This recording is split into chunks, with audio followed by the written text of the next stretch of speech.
Hi everyone, this is Robert and welcome to IDG Live. Today we've got an open Q&A, but we've got a couple of things that I know we will have questions on definitely. First of all, the Rings of Power episode 4, which came out my time first thing this morning, for many of you overnight. So some may not have seen the episode yet. There will be spoilers for episode 4, but there's a lot to talk about. Secondly, we have a blog post from George R. R. Martin, which, if you missed, it's understandable because it got deleted quite soon afterwards. There's a lot to unpack there as well. I've got a lot of questions about that. I will do that too, as well as wider questions about the worlds of Lord of the Rings, A Song of Ice and Fire, and so on. So we'll dig through all of that. But we'll start off, it's an open Q&A, so we will dot around. But broadly speaking, we'll try and start off with the Rings of Power, Lord of the Rings things, and then we'll move it to Song of Ice and Fire, that blog post in the second half of the stream. So that's the broad plan to what we are doing today. And let's start off looking at the Rings of Power episode 4. Let's start with a question from Commander Ray saying, "Hello, Robert and Dan the dog. While I have enjoyed what's going on, I found episode 4 to be the weakest so far, probably in part due to no Sauron and no dwarves. But my biggest concern is Elrond and how stubborn and, well, douchey he has been this season. Not just the rings, but the way he treats Galadriel. Why do you think they went down this route, and what are your thoughts on it?" Well, the just to start off with on the episode as a whole, I understand the if you didn't like this episode as much as the previous ones. To me, this did feel a little bit more staccato as an episode. The way I viewed it was very much like, here's a kind of a greatest hits cover versions of what is in Middle Earth. We had Tom Bombadil, we had Barrow-wights, we had Entwives, we had effectively Old Man Willow. We had just lots of different things that we as fans of the world will have gone, oh, yeah, I see what you're doing now. I see that. But it did make it feel a little bit like, here's a new scene, here's a new monster or interesting thing, and now we got another scene with a new monster interesting. So it felt a little bit less joined up as the first 3 episodes, and I would agree that for me the driving force of the season so far has been the Anatar Celebrimbor link. I think that has been very strong. And picking up from last season, the dwarves has also been good. I mean, I have questions and thoughts about the dwarves this season, but broadly speaking, just seeing Khazad-dûm is pretty amazing. So I wouldn't disagree with the overall thrust of what you're saying there. In terms of Elrond and Galadriel, what are they trying to do? This is going to be a theme, I suspect, through quite a lot of this stream. And I will use this phrase, I suspect, quite a lot. But this is I think, one of the butterfly effects of some of the decisions that have been made in season 1. They made a huge amount of quite significant law changes in Rings of Power season 1, which, to those people who aren't deep down in the weeds of the Silmarillion, they may well not have noticed them. But one of the most significant ones is with the order of the Rings of Power being made and how they were made, and all of the issues around that, which is obviously pretty central, particularly for a show called The Rings of Power. Now, what this has meant is that we have now got 3 elven rings out there that the rest of the Rings of Power have not yet been forged, and these are out there, and there's an uncertainty what these are. They do not know what powers they have. They do not know the extent to which Sauron might have had an influence over them.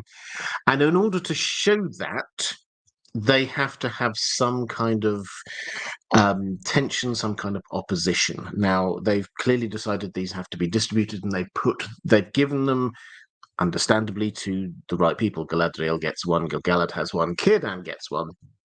which leaves one main elf character left, who is the only one really who can provide this uncertainty, this opposition, this questioning. Otherwise, we would have had the Rings of Power being produced and everyone going, yeah, these are great, let's use these. And that just wouldn't have made sense in world.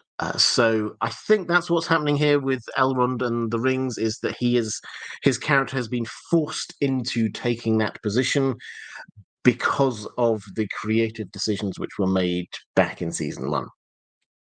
As for him and Galadriel, again, I think we're going down this path, was that Galadriel in season 1, pardon me, did make a lot of less than wise decisions, let's put it that way.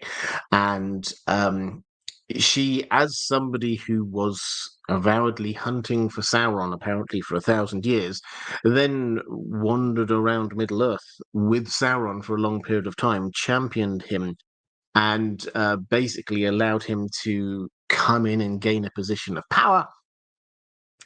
And Elrond, I think it's fair for him to just point this out and go, yeah, so yeah, can we trust your judgment? Yes, he is, as you say, being a bit douchey, but I think that he has a valid point. And if they hadn't had, again, they have to have someone pointing this out. If they hadn't had someone pointing this out to Galadriel, that actually she wasn't being particularly wise in season 1, or particularly insightful, then it would not feel at all real. It would not. What I suspect they're wanting to do is to take her character and take it on this kind of development arc that leads her to a place of wisdom. And in order for her character to be doing that in the show, I think they need some people to be pointing out to her what went wrong, rather than just her just going, oh, yeah, I really should have noticed all those clues that this actually was Sauron all along. So I think that's what they're doing. I think these are the results of creative decisions made in season 1, that the writers then were kind of like boxed into this position where they had to provide this opposition. And the only character that they really had to hand who could do that was Elrond. So I think that's what we've got going on here. I don't know how long that's going to carry on. I suspect probably by the end of this season, we'll see them getting on, because they have a common foe. Realistically, they have Sauron as a common foe, and so they should be back side by side again. Mark Sheesa saying the problem is the 3 shouldn't be manipulating their wearers unless Sauron has the 1 ring, which he does not at the moment. Yes, yeah, you're absolutely right. They shouldn't, but they do not know this, because the way that in the show they changed this around, Sauron came in, from their mind, confusion. Sauron's come in, he suggested things. He said, hey, have you ever heard of alloys? That's a good thing. He suggested how to make these rings. It was basically his formula that they used. And so, unlike in the books, where it's very clear these were just Celebrimbor, here it is uncertain. Was this Sauron who helped make them, or are they completely clear and untainted, so to speak? So that's the problem that they have on the show, is that they changed the order of these things around, and now they're having to deal with the consequences of that. Maura Lee, about Tom Bombadil, who is behind me, saying, hi, Robert and Dan. So we have finally been introduced to Tom Bombadil in live action. I thought it interesting that he had met the Dark Wizard before in the past. He told the stranger that the stranger will have to face both the Dark Wizard and Sauron. It reminded me of the test that Luke Skywalker had to face, his father and the Emperor. The showrunners are really making us believe that the stranger is Gandalf and the Dark Wizard is a Saruman-like figure. I'm curious to hear your thoughts regarding the stranger's scenes with Tom, and him being a sort of a a guide, a teacher to the stranger. Commander Ray saying this looks like Tom, but he seems a little too engaged with worldly matters. They seem to be making him a bit of a Yoda character rather than just being Tom. I don't mind that he's not back home with his wife, but he just feels a little off. What are your thoughts? Yeah, this is one of these things where in the show, Rory Kinnear, the actor, who is a very good actor, I think he did a good job. I'm sure with what he was told to do, I thought he delivered it. I quite enjoyed the character as this hermit-like, as you say, Yoda-like figure. That's not Tolkien's Tom Bombadil. And it's, I think, quite important to clarify that Tolkien's Tom Bombadil is not just not very engaged in worldly politics and proactive. He is 0%. And that's the entire point of the character, is that he's a character who I did a whole video on this if you want the complete breakdown, because Tolkien, we often say that he's an enigma and Tolkien didn't want to say who it was. I think he gave us enough clues for us to get a feel for what Tom Bombadil is about. And he is an expression. He is a feeling of being, enjoying the world, enjoying the moment, living in the moment, rather than somebody who's there constantly doing stuff. So that's who he is as a character. And what the showrunners have done, the way that they said it, is that we just tweaked up that element of his character by 10 or 20%. Now, that actually makes a completely different character. We'll talk in a moment about whether that's a good and fun character. As I say, I personally quite like it, but it's not the way that Tolkien envisaged Tom Bombadil. There's no problem in principle with him being in a different part of Middle-earth, incidentally. Someone, probably Gandalf, I think, talked about him staying in his land just outside the shower nowadays, which seemed to imply in the past that he did range more widely.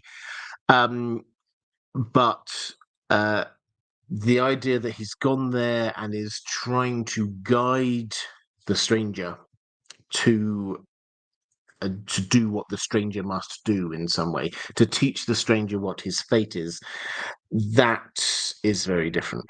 So, show Tom. I quite enjoyed it, as I say. It was. I thought that the singing, it was very calming as a place. I think they brought across very well this idea of him being quite mysterious and naturally magical, and having this kind of like oasis in the middle of this desert. I thought that worked really well, and I can see where they're taking this. At the risk of these aren't spoilers because I don't know. I've not seen any of the show, but the Hermit's Hat was the name of the star, and it was all constellation that he was hunting for. And it's actually, I wasn't looking for the constellation; it was you. So we see elsewhere that his hat is like a pointy Gandalf type hat. I suspect he's going to walk away with that hat and the branch, which will be his staff. And they've already said that the staff, they use I think it's a Quenya word, Gand. So this is Gandalf's Gand.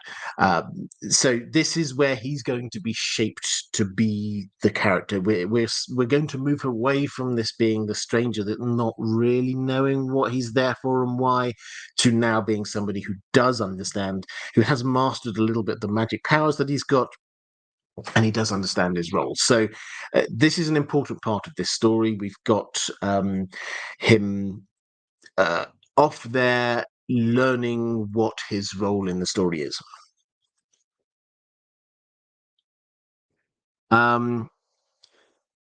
Martin S. saying, greetings from Svolvær, which I completely mispronounced. I apologise.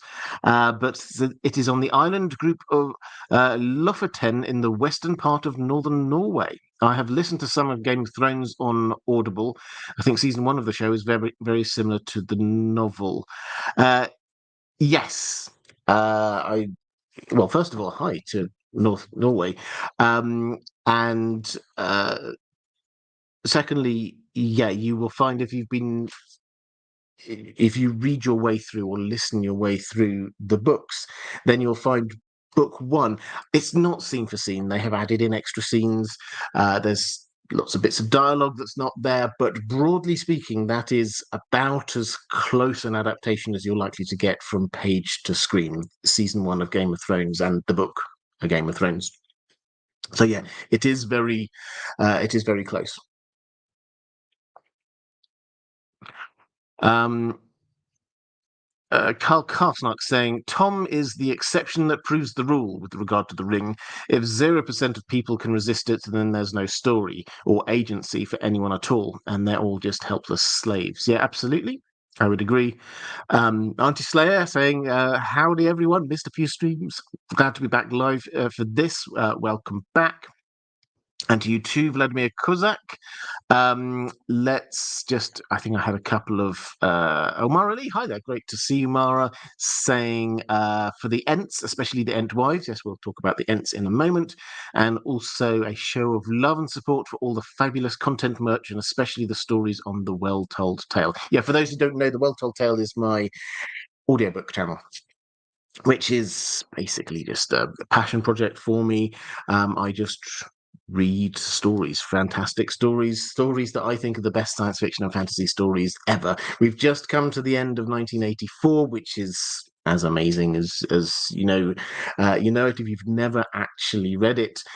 Well worth getting into. And now we're going to do, I think, probably 2 or 3 weeks of shorter stories, just to break things up a little bit. Got some classic science fiction coming up for you as well, some Grimm's fairy tales, and then an H.G. Wells story, I think, probably coming up after that. And then either Conan or Lovecraft, I haven't decided, but we always try and come back to them every now and then. So yeah, thank you very much indeed for that.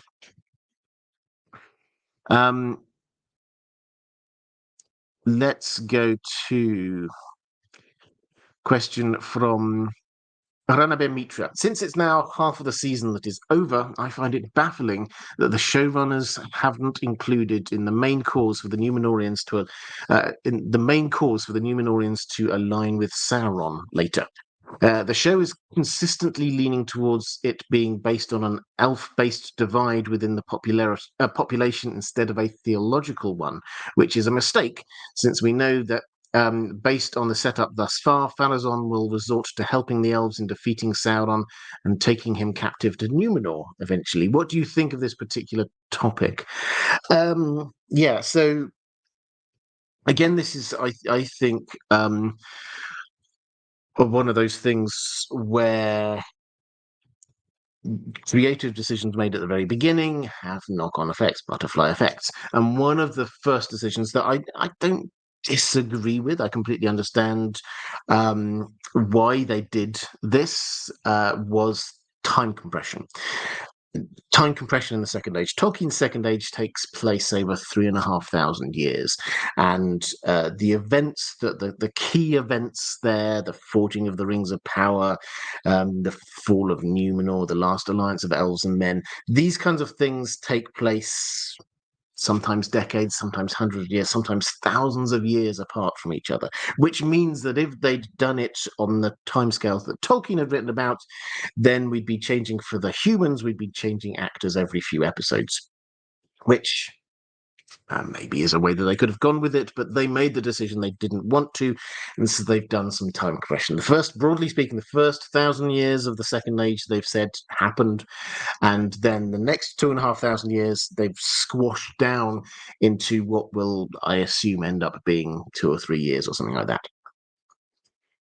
And all of the events that were spread out over that time, they've squashed together. Now, one of the knock-on effects of that is that we lose a lot of one of the great themes, particularly of the Second Age, is this idea of mortality and immortality. It plays all the way through, and particularly for the Numenorians. The Numenorians, at a base level, they were jealous of the elves, as they saw it. The elves were immortal. Why couldn't they be immortal? The Numenorians started out with long lives, and then as the longer the Numenorians Numenorian civilization was around, then the lifespan of the Numenorians sort of shrank back towards what we would think of as an average human lifespan nowadays. It was still long, but it used to be very long. So, for example, their first king, Elros, reigned for 400 years. So they did have these big, long time spans. And so where this all ends up is this dread and fear of mortality, which isn't just a natural human. I wish that we could, survive a little bit longer. Da da da. There's this just feeling of this isn't right. This is not fair. The Undying Lands over there, is this the source of how elves can live for so long? And these are the thoughts which go into the Numenorians' minds. If you contract that time scale down to just a few years, it's a lot harder to show the sort of the waves of feeling about this over time as people age, as they start to see that they age, but the elves over there do not age. Now, as a result, what they've had to do, because they haven't had that in the show, they've had to keep going with this kind of like anti-elf thing. They've not really touched on Valinor huge amounts yet. Maybe they will later in the season. The eagle arriving in episode 3 was perhaps a hint that they might be going down that road. But that then, so some of the more awkward scenes that didn't quite land right were when they just turned this into what felt a little bit like anti-elf ethnocentrism, with the elves coming over here, stealing our jobs kind of rhetoric. That it didn't feel very right, partly because it was anachronistic, but also partly because that wasn't the real feeling of what was going on in Numenor in the stories. So, are they going to have a problem, as you say, coming up in the future? Because in Tolkien's stories, the Numenor still, over this period, it's a long, slow decline. Early on, with the War of the Elves and Sauron, then the Numenorians do get engaged in defeating Sauron.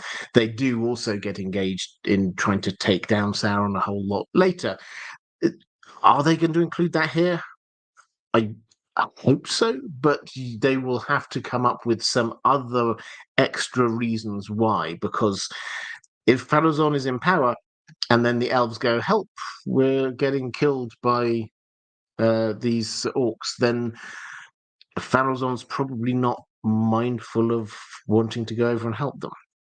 So yes, they will have to add in a little bit extra. I'm still waiting for that extra layer that we must presumably at some point get, with the sort of the politics of what's going on in Numenor. We've had the tease. Elendil's got another son. They've not really mentioned this.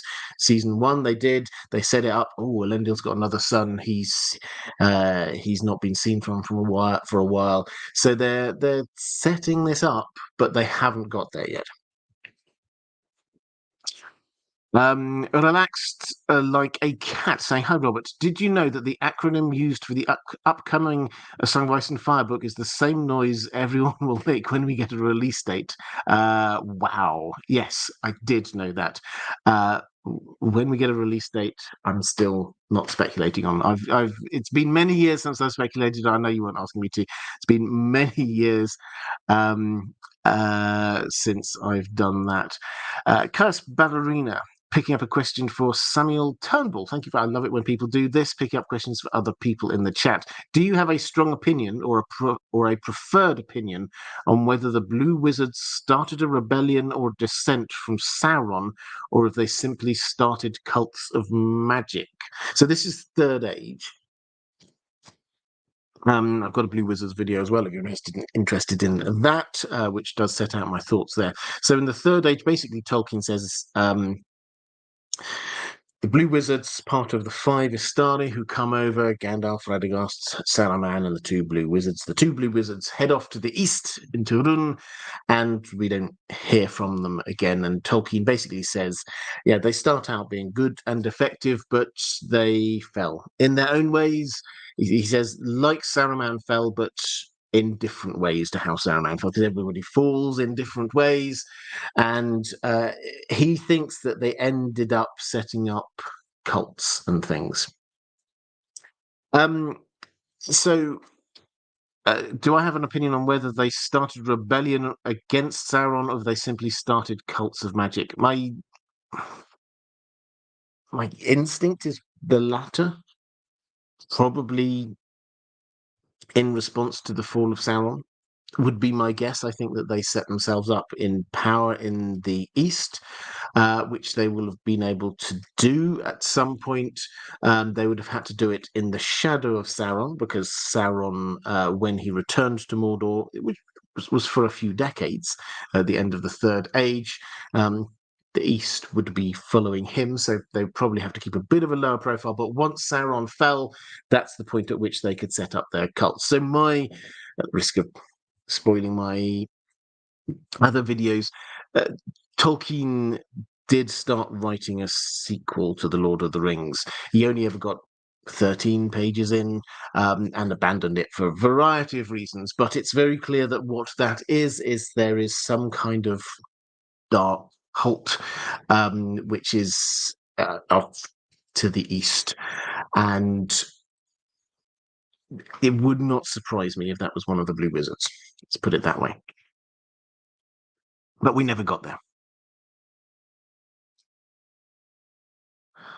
The someone in the chat saying, I wonder why it was that we only heard Goldberry, Tom Bombadil's wife, rather than saw her. Yeah, I mean, I don't know why they made that decision. My instinct is that this was just they wanted to create very quickly this idea that Tom Bombadil was very magical, very different, and one of the ways that they could do that was by, you hear that there's somebody there, but then he opens the curtains and it's clear there isn't anybody there. What's going on? It's a mystery. Who knows? So I think that's basically what the feeling was, and it was intended, I think, as a little hat tip, a nod to those of us who know about Goldberry, and the idea that he's over on this side of the world. He's not just abandoned her. They're still together in some way. Maybe they can sing to each other or something. Who knows? This is a Bombadil thing. So yeah, it's a really interesting question. I think that's what they were trying to do, was to set up what Tom Bombadil is like, and also kind of reassure those of us who know that Goldberry exists that he's not just heading out there as a hermit without any contact with Goldberry. Goldberry is still there in contact in some way. Maura Lee, at the end of the 4th episode of The Rings of Power, Adar captures Galadriel. Do you think he will inform Galadriel about Halbrand and Halbrand's promise to aid in fighting Sauron? Do you think Galadriel will tell Adar the truth, that Halbrand is Sauron in disguise? I mean, this is another one of those things. It's an interesting question because she's been captured. We have seen in trailers that they do have these kind of conversations. They sit down at a table and have a meal. So they clearly do discuss things. However, again, they're kind of captured by the creative decisions they made earlier, which is that Galadriel knows that this is Sauron, and Adar doesn't. So that's not something which happened in the original books, because by the time that, first of all, Adar wasn't in the original books. I've got no problems with the addition of Adar. I think he's a good addition to the story. But this creates this asymmetry of information which wasn't possible in the book. So what are they going to do? If they wish to continue with this, rather than just get everybody on the same side and joining together and say, oh, okay, so we've got like a nice big orc army that can join forces with the elves and they can kick out Sauron. It won't go that smoothly. And in order to do that, then they will probably have to have some kind of misunderstanding going on. So, yes, at some point they will, I feel sure, have that kind of exchange of information, but in the short term, probably not. Mondo Ray saying Galadriel herself seems just like any other elf, even with a ring being treated less than fairly. Can you touch on what her role in the books was, and if you think we'll reach a point where we see her true powers? I will happily talk about Galadriel in the books at this point in history because I think this is an often misunderstood point, is that we get lots of arguments, particularly when we get to Galadriel on the show. Oh, she's not really like Galadriel, and other people say, oh yeah, but actually in the past she was different. The fact of the matter is, we can draw out some conclusions, which I will talk about in just one second, but there was a chapter in Unfinished Tales which Christopher Tolkien wrote. And basically, for those who don't know Unfinished Tales, Christopher Tolkien, this was pretty much his first go after the Silmarillion of pulling together papers that his father had written and trying to present them to us with some editorial comment so that we understand what it was that J.R.R. Tolkien was planning, how his thoughts changed over time. And this is how the chapter on Galadriel and Celeborn starts.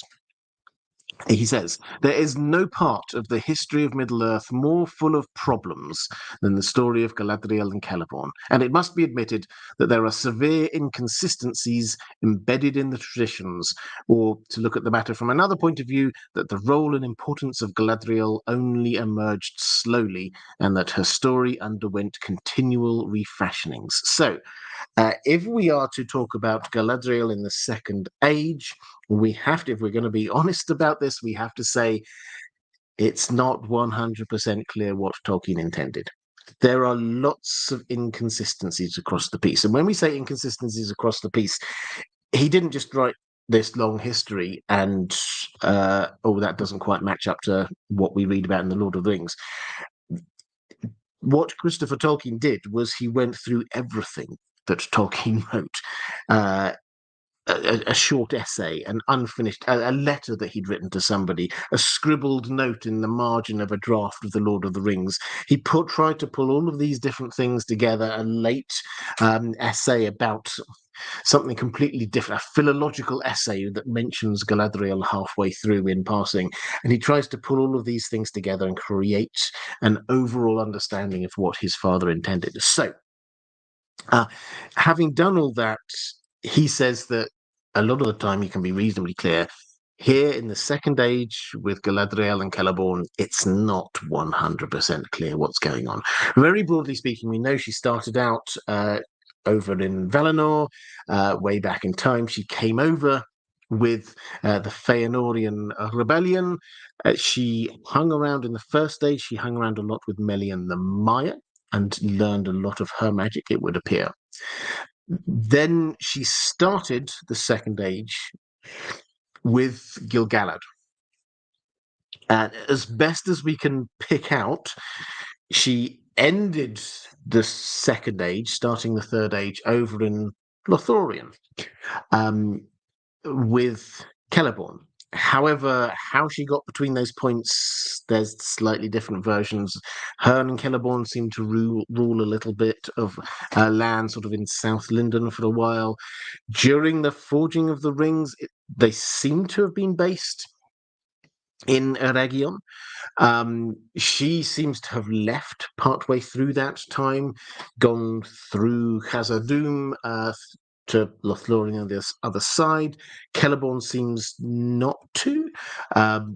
at least partly perhaps because of his own personal apparent ethnocentrism towards dwarves. But at some point, he also ends up over it in Lothlorien. It's not 100% clear. But we do have the most likely thing for this bit of the story when we're talking about the Rings of Power is that she was based in Eregion along with Celeborn. And she she didn't know who this Anatar person was. She met this Anatar person. Halbrand's not in the books at all. Anatar appears offering help and wisdom to any elf who wishes to take it, and she doesn't trust him. Tolkien has a side note somewhere which implies perhaps this is because he seems to claim that he was back in Valinor. He was there working with Auleth Smith, and she used to live back in Valinor. She can't remember anyone called Anatar there with Auleth Smith. So that may be why she was a bit suspicious of him. She definitely didn't seem to know that he was Sauron. But again, there's a side note from Tolkien that says, well, what if she did know? If she did, why didn't she tell anyone? So there's lots of questions there about exactly what happened, but basically she seemed to treat Anatar with, and the word Tolkien uses is with scorn, and Anatar responded with patience and with care, basically. And so she wasn't this kind of loving, kind, generous figure at the time. She poured scorn on Anatar, and Anatar then came back in a very sort of positive, caring way. And given the choice between the two, who seems to be the better person? This person who wants to be ruling lots of lands and pours scorn on somebody who comes in not asking for anything at all, but helping. That's Galadriel, or this person who comes in, gives information and knowledge for free, and responds calmly when he is being scorned by somebody else. She leaves partway through this, perhaps sort of pushed out by people who dislike her attitude. So, will we see her at the sort of the end point of this, where she reaches her true power? I think her true power really is Third Age Galadriel, once she actually roots herself down in Lothlorien, and she learns to master her own powers, and also has access to the ring. So in the book, they're not wearing. Well, Sauron's got his ring. They're not wearing their rings because they're concerned that there's a connection there. Now, obviously, here in the show, Sauron's not forged the One Ring yet, so these rings that they've got, or unless he has secretly forged it, who knows, maybe that's one way they're going. But she's wearing her ring and is learning how to use its powers now. So it shouldn't be until the Third Age that she reaches her full power. And Thomas saying, hello from Pennsylvania. Hi there. This is my first time joining live in my first super chat. Well, thank you very much and welcome to you.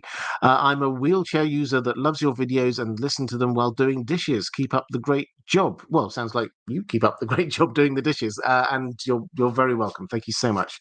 I hugely appreciate that.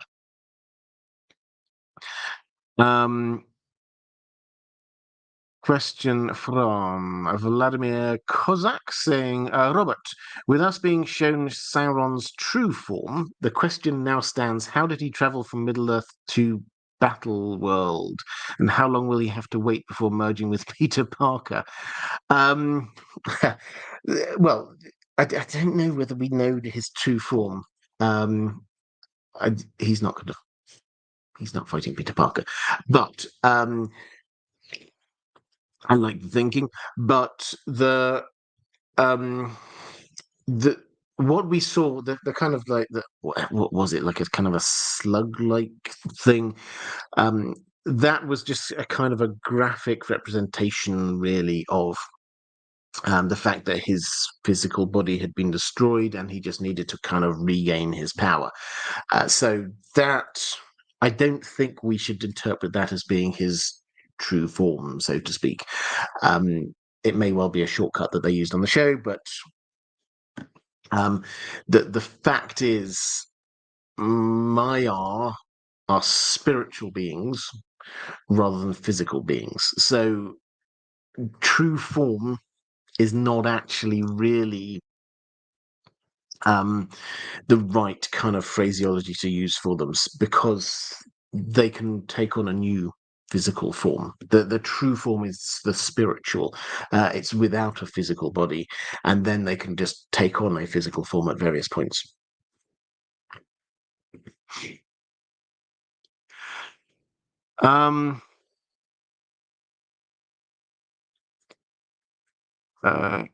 Luis Perez saying, so how are they even going to show the corruption of Numenor by Sauron's hand? I mean, I don't know. We'll have to wait and see that. I think that we've got a lot more work that needs to be done on Numenor to set the groundwork there. I think we already, at the very least, know that the temple will have to be built, and I think we've very clearly got an architect who is falling in with the wrong crowd. So I think we can be reasonably certain who's going to be designing this new temple. And the other thing, which I say almost every week when it comes to the Rings of Power, is keep an eye out for potential Nazgul. They're not Nazgul yet. They should be just people in Numenor who want power. Now, we're told that 3 of the Nazgul, 3 humans that Sauron gave rings of power to, were in Numenor. So we should be keeping an eye out for 3 people. Philippa Arhart's secret girlfriend saying, hey, Robert, hi there. For me, the highlight of Rings of Power episode 4 was seeing the Ents. Ever since we saw what appeared to be an Ent couple, I've been again struck by the sadness of the Ent wives lost by the Third Age. What did you think about the dynamic between Winterbloom and Snaggleroot?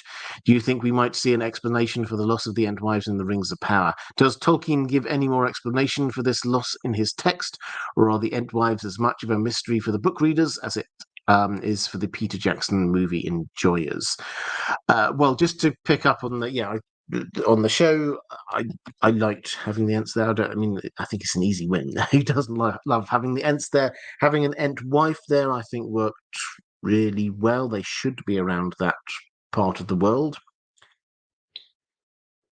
The 2 of them being together was quite interesting, because the way that we've had it sort of described to us as much is that the Ents went out to the Entwives and then sort of came back. They wanted different things. The Entwives wanted order. They wanted gardens. They wanted to be able to help cultivate farmland and things like that. Whereas the Ents, they loved the wild or the forest. So they actually had very different kind of that they cared about each other. They wanted to be together, but they based themselves in different places because they wanted different things. So the fact that we've got an Ent and an Entwife together here is quite intriguing. I think I heard them say that they were looking after the forest, so perhaps they kind of divide this, like the Entwife has got a slightly more ordered bit. I don't know, or it may just be that they sort of hand waved around that bit there. But I loved getting the Ents there, and I thought that the engagement was nice. It was good. I don't know the extent to which we'll get more from them, maybe a little bit later. As for whether Tolkien gives more of an explanation, I did do I've said this a few times, different things. I did a video on this, which kind of sets this out in detail, because I think for me, it's one of the most tragic bits of Tolkien's whole legend, and personal bits of Tolkien's whole legendarium. We're not in text. We're not told. They've gone. They've gone missing. That's all we know. Treebeard is looking for them. The Ents look for them. They've gone to various places, but not found them. And the reason why I say it's one of the most sort of sad and probably even personal things for Tolkien is that is the point. Before we talk about where they might actually be, that the loss is the point there. He was a writer. He didn't just create some sort of fantasy world where everything's nice and wonderful. Even great characters have loss. Sometimes things are just gone. It's tragic. If you ever read Tolkien's, I mean, I think it might have even been in the introduction to The Lord of the Rings, but he speaks very succinctly but incredibly painfully about his experience in the First World War. He went off to the First World War, and he says uh, he went with a whole load of his friends, and when he returned, only one or two of his friends remained. The rest had just gone. And it's incredibly, as I say, he doesn't, a man of his generation, didn't get too emotional about these things, certainly in public, but you can feel this sense of loss. And I just feel he didn't think that his created world would be right without that sense of loss being in there somewhere. The fact that actually sometimes things have just gone. So that, I think, is the tragedy. As for did he say where they are? Well, we get a couple of mentions in his letters, and I'll read out one of them, which I think sort of understands or explains what's going on. He says, I think that, in fact, the Entwives had disappeared for good, being destroyed with their gardens in the War of the Last Alliance at the end of the Second Age, when Sauron pursued a scorched earth policy and burned their lands against the advance of the Allies down the Anduin. So this is what will presumably be towards the end of the last season of The Rings of Power. The Entwives were based in an area now known as the Brownlands, an area just sort of like to the northwest, really, of Mordor. And as Sauron's forces withdrew under attack, then he just did a scorched earth policy.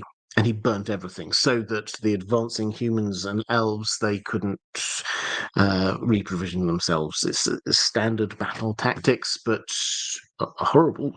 And as a part of that, the Entwives who were there with their gardens all got destroyed. He later goes on to say, well, maybe one or two of them were captured and they were taken off into Mordor.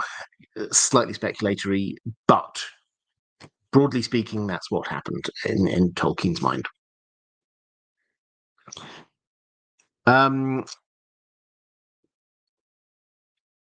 Sebastian Holden's saying, happy birthday, Steph. Oh, is it Stephanie Frederick's birthday? If so, happy name day to you. Wonderful, wonderful moderator. So yeah, and Chaos Ballerina saying happy birthday as well, and Reflective Rambling saying birthday cheers for Stephanie Frederick. So yeah, please do say happy birthdays.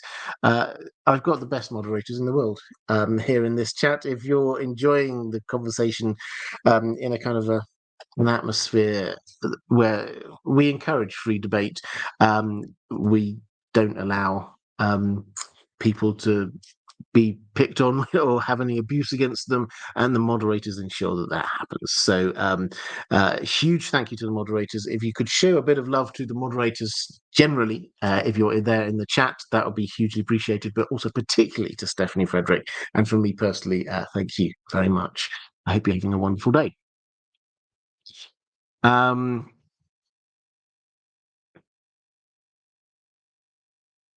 Let's go to Corax saying Peter Jackson's elves from the main Lord of the Rings films all had a very stoic and regal persona, while the Rings of Power elves seem more varied in their personalities. How does this compare to Tolkien's writings? I think this is one of those things where we can say, actually, I think Rings of Power have done a better job. Peter Jackson did make a deliberate decision his elves, he didn't really want to distinguish too much between the different kinds of elves. He thought that might just confuse things for the casual viewer. And there were quite a lot of obviously casual viewers to the Lord of the Rings films. You can just you can see Legolas maybe a little bit different. He prefers dressing in green and things like that. But generally speaking, the elves were all very graceful, almost angelic as beings, and good. That was the impression we got of the elves, calm and quiet, and they kind of glided around Rivendell or wherever they were. So that's the kind of feel we got from there. That is an oversimplification. Of course, there are some elves who are a bit like that. But when you start digging into the Silmarillion in particular, you'll find the elves we see there are not like that. The elves are varied in temperament, but certainly a lot more warlike than we might think otherwise. Some of their attitudes are a little bit stronger and more questionable. So, what I think they've done well with the Rings of Power is to try and show those different temperaments. They've certainly showed Galadriel has got a different temperament. Elrond and Arondir also seems to have a different temperament. So they're showing different. The elves aren't just sort of generic. One thing they could have done a bit better is to show that there are different kinds of elves out there. And the implication we've had so far on the Rings of Power, they've not really spelt it out, but the implication is that Gil-galad is the High King of all elves, which is not the case at all. He was the High King of the elves of the West, basically, of the Northern elves and those who were living among them, not the elves who sort of moved further away in order to rule their own lands, which later on was Galadriel, but also we get Thranduil and people like that. So, yeah, I think that's a tick in the box for Rings of Power, though not a full tick in the box.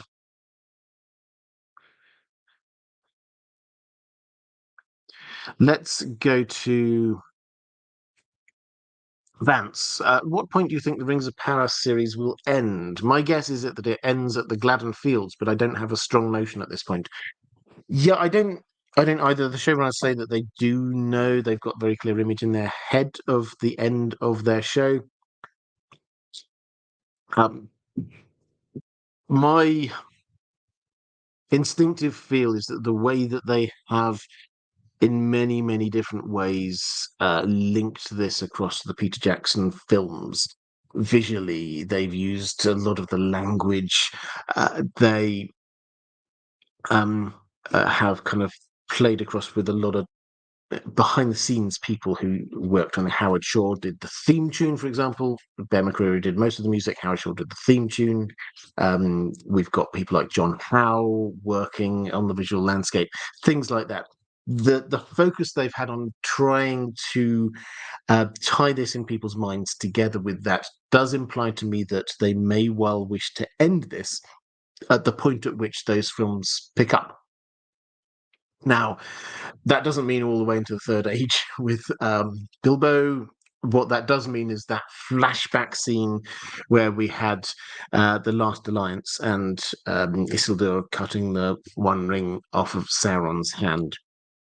I think it's possible that they do it, as you say, the Gladden Fields. That for me, that is the most logical point. If we're talking here about the Rings of Power, the end point for that, it would feel a bit weird if we've bigged up how important this one ring of power is, and then we get Isildur walking off with this one ring, and we'd be thinking, well, what's he going to do with it? The casual viewer would be going, well, what happens now? If we see him die in the ring getting lost, that's the point at which we could sort of just say, there we go. That's the end of it. The Rings of Power are gone. We know where the Rings of Power are now. We know where the 9 went, we know where the 7 went, we know where the 3 went, and now we know that the One Ring has been lost. And that can be just left hanging, and it's like, oh, so now everyone's just like waiting. It might take thousands of years. Eventually, that One Ring will reappear. Reflective rambling, picking up for Bimpish Bingle. Thank you very much. If you could pick a single first age story to see adapted into a TV show, movie, etc., what would it be? First age story. Well, so my dream, which I will keep on saying at some point, somebody important may watch one of these live streams. I would love, and I know lots and lots of people would love, the Silmarillion as a whole, but particularly like the early years of the Silmarillion. If we can get a really good animation of that, just so it's out there, and we don't have to worry about actors, changing actors all the time. We can have it just, made for the nerds, so we can just try and watch the bits that we want to, have it broken down into episodes. That would be absolutely fantastic. In terms of an actual first age story, though, I think the Children of Húrin is the one that works best. It feels slightly different to a lot of Tolkien stories in that it's a lot darker, actually. There's in many ways a lot less hope being something that runs through so much of Tolkien's work, but it is still beautifully written, and it's a great story. Tragic, but great. I think that would work really well as a standalone film, I think, if anything else. When you're saying TV show, a TV show, movie, yeah, I think for me it would be a film. Let's go. Patrick Long saying, "I'd love to see Glorfindel." Yeah, the Glorfindel story would be cool. Or the Fall of Gondolin. You've got me thinking of too many things. I'll stick with Children of Húrin. Let's go to Radabir Mitra saying, "Salutations to Robert and Dan the dog." Salutations to you too, sir. Did you get confused with the Galadriel and Elrond scene at the broken bridge? I thought that crossing the bridge, now broken, would lead to the northern part of the Brandywine River, which, with their on-screen maps, intersected with the Barrowlands. But Elrond went south and still found the Barrow-wights. Did this make sense to you? Well, not particularly. There are a couple of things that didn't hugely make sense to me. I was willing to kind of let that go. If I had a bit more time, I would have stared at that map and tried to figure out exactly. And if you did do this, please could you let me know in the chat exactly what that bridge was supposed to be, because the drop was so deep. This didn't look like something in modern day Shire. The drop was so deep. The Brandywine River is quite wide at that point, so I totally get that you might not be able to cross it without a bridge, but then you get the Sarn Ford not that far south from there. I think the idea was that they headed south, crossed over at a ford, and then headed back up north again through the Barrowlands, reaching the road that they were going on, which is the road which will become the Great East-West Road. I think that's the idea. It was that they sort of they reached a point where they couldn't do anything, and then so they just sort of did a loop and then came back up on the other side. It's just that the crossing was closer to the south than the north. That's the bit I think they were trying to suggest. The other thing which I don't know whether it confused me, it caught me by surprise, was when the Adar's army suddenly appeared there. Because if you look at the map, they were down in Mordor last time I checked, and then suddenly, boom, right, here they go, basically just outside what will be the Shire. And that didn't quite work for me on a number of different levels, it has to be said.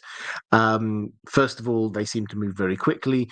Secondly, that's an odd route if they were trying to get to Eregion just outside the Misty Mountains, and they've kind of overshot and gone too far west, and they have to sort of come back.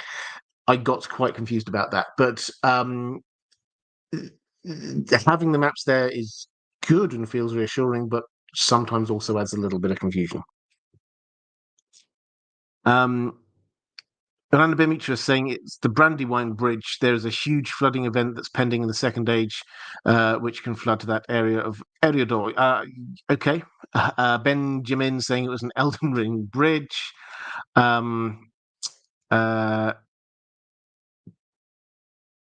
Let's go have a... Oh, Northern Tommy, happy name day to you as well. Fantastic.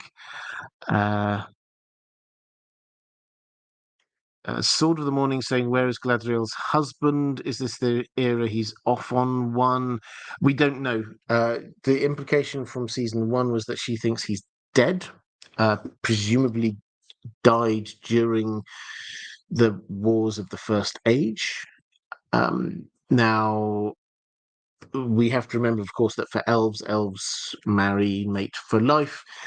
So yes, and elves are immortal. So yes, in her mind, he may well be dead, but he is probably going to be awaiting her when she does get to the Undying Lands. So it's not the same kind of situation as that. Her husband had died, so she's now on the lookout for someone else. No, her husband is still alive, so to speak, because elves are immortal. But in reality, I think the showrunners have said that he will be turning up at some point. And I know Bielemeier is saying Adar told his crew to follow Halbrand after we got introduced to Damrod the Troll. Yeah, I mean, Halbrand, though, was up in Eregion and hung around there for quite a while. So I don't know. As I say, I think this is just one of those things where we probably shouldn't overthink it too much. They're in that part of the world. The army has moved from Mordor. It's now up there, not too far away from Eregion. So that, I think, is what is the main point that we're supposed to be remembering for this.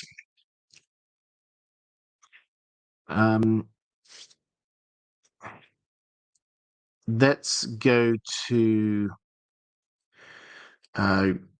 question with George R. Tolkien saying salutations, and to you too. I just wanted to know in depth what you thought of Tom's introduction in episode 4. The stranger definitely has to be Gandalf, since that tree branch was literally Gandalf's staff, right? Yes. So I think I've spoken already about Tom Bombadil as a whole, so I won't pick up on that bit. But the second bit about Gandalf, we've reached the stage now where they haven't come out and said this is Gandalf, but every episode they're basically giving us a heavy hint that this is Gandalf. So if it turns out this isn't Gandalf now, then that's not on us for misunderstanding. The showrunners have basically just been forcing these things on us all the time. We had him basically quoting Peter Jackson's Gandalf in the last episode of season 1. We've had him searching for his Gand, his staff, and now in episode 4 we've got I've forgotten her name, but the head of the stores just saying, oh, so he's a grand elf then. So grand elf, yeah. We've reached this point where, yes, this is Gandalf. If they switch that around, that's on them, that's not on us. Let's go to Ranabir Mitra.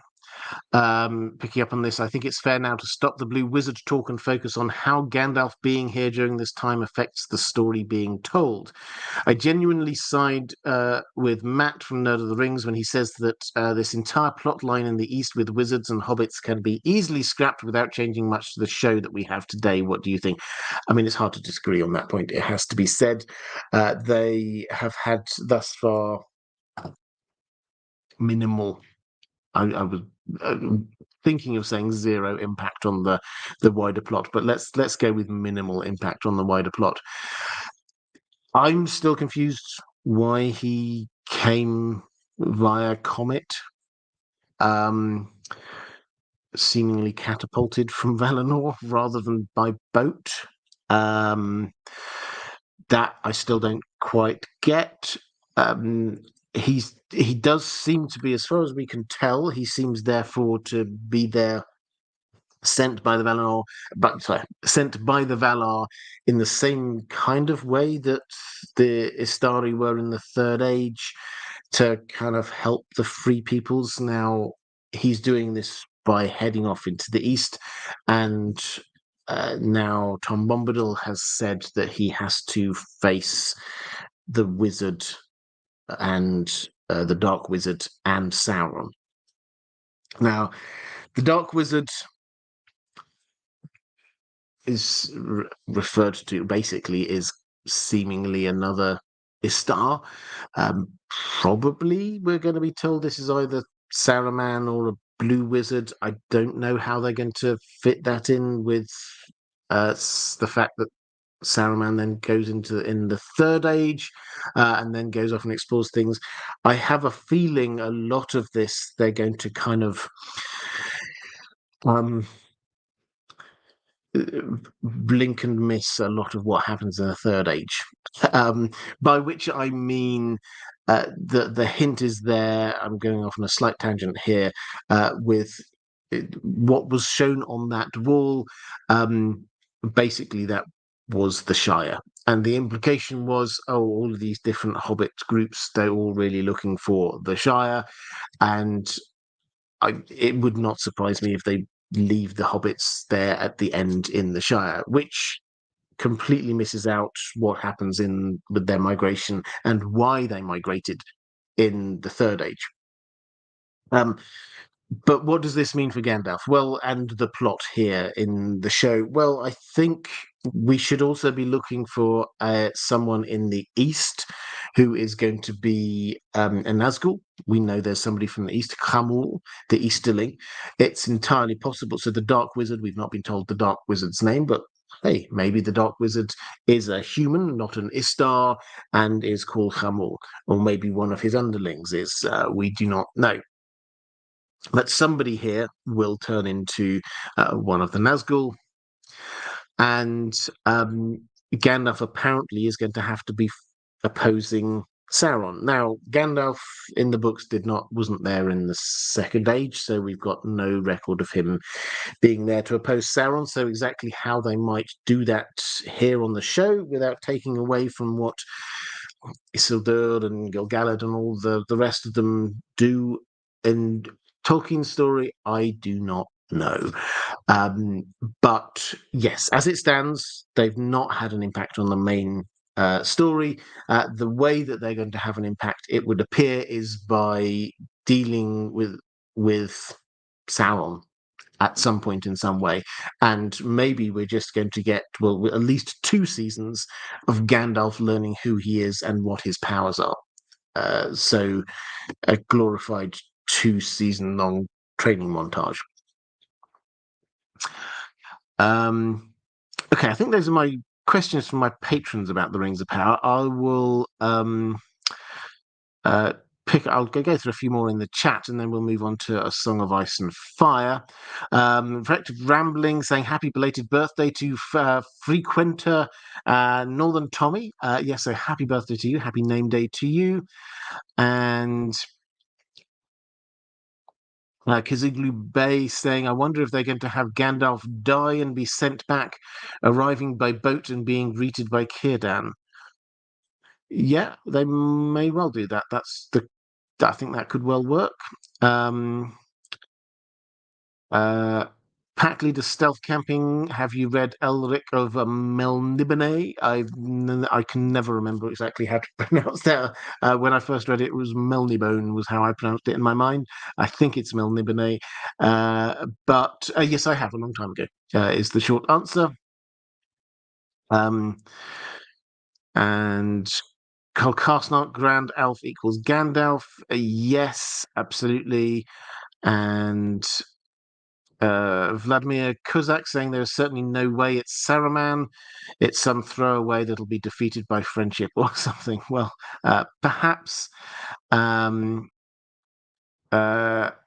Soft saying, are you still planning to do a video series on the War of the... it says Fiber Kings. I'm going to assume you mean 5 Kings. Yes, I don't know if I said I'd do a series on it, did I? But I think there's definitely some videos in there. For me, Benjamin saying, did we discuss the whites, the Barrow-wights yet? Bit of a law change and some awful fight choreography, but I liked their design. No, we haven't. Let's talk briefly about the Barrow-wights as well. So the if you want the whole history, again, I've got a video on the Barrow-wights if you want to watch that.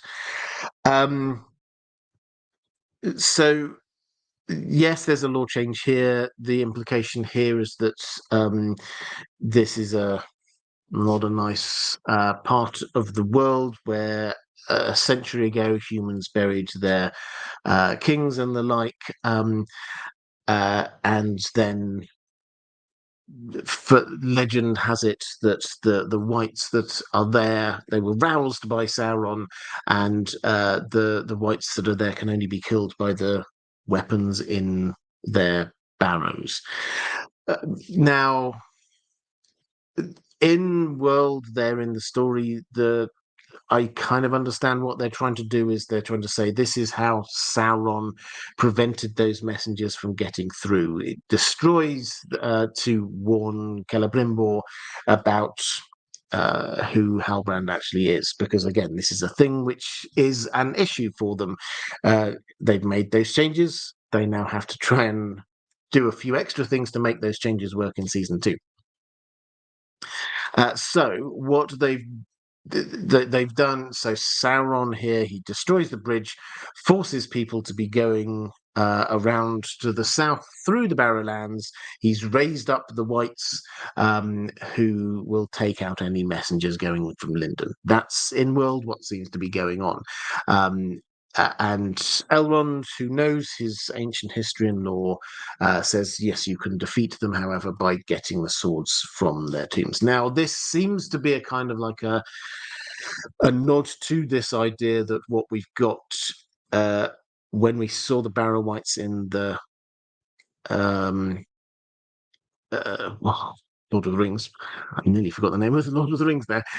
In the Lord of the Rings, then the hobbits there are swords in there which are magic swords which are used against the whites or against the Witch King of Angmar. One of them is used against the Witch King of Angmar, and it is powerful against the Witch King. And the Witch King had earlier, the reason why the whites were there was he brought them to there for a long time earlier, and he roused them once more. So that was the kind of echo and feel. They seem to be doing this quite a lot, particularly with Old Man Willow / Old Man Ironwood. They've basically taken bits from the Lord of the Rings, particularly, and they might be thinking they're doing us a favor by taking bits that weren't in Peter Jackson's adaptation and taking those and kind of putting them into the Rings of Power. Now, as you say, yes, this mucks around with the lore quite a lot because there was nothing. These are burial mounds. At this moment in time, these are just burial mounds. There's nothing particularly scary about them. In fact, they're held as being quite sacred lands, all the way through to the middle of the Third Age. Some people from Arnor, from Codelan, went and actually lived there for hundreds of years. They set up a civilization living in and around the Barrowlands because this wasn't a scary place for them, filled with ghosts. This was yes, their ancestors buried their dead there, but it's not scary. So they kind of mixed this up a little bit. I thought it was an okay scene. I thought that the graphics looked quite good. I quite liked the way that there's a kind of stylistic echo of the ring wraiths when Frodo puts on the ring and sees them. I thought that worked quite well, but yeah, lore-wise, it didn't quite work.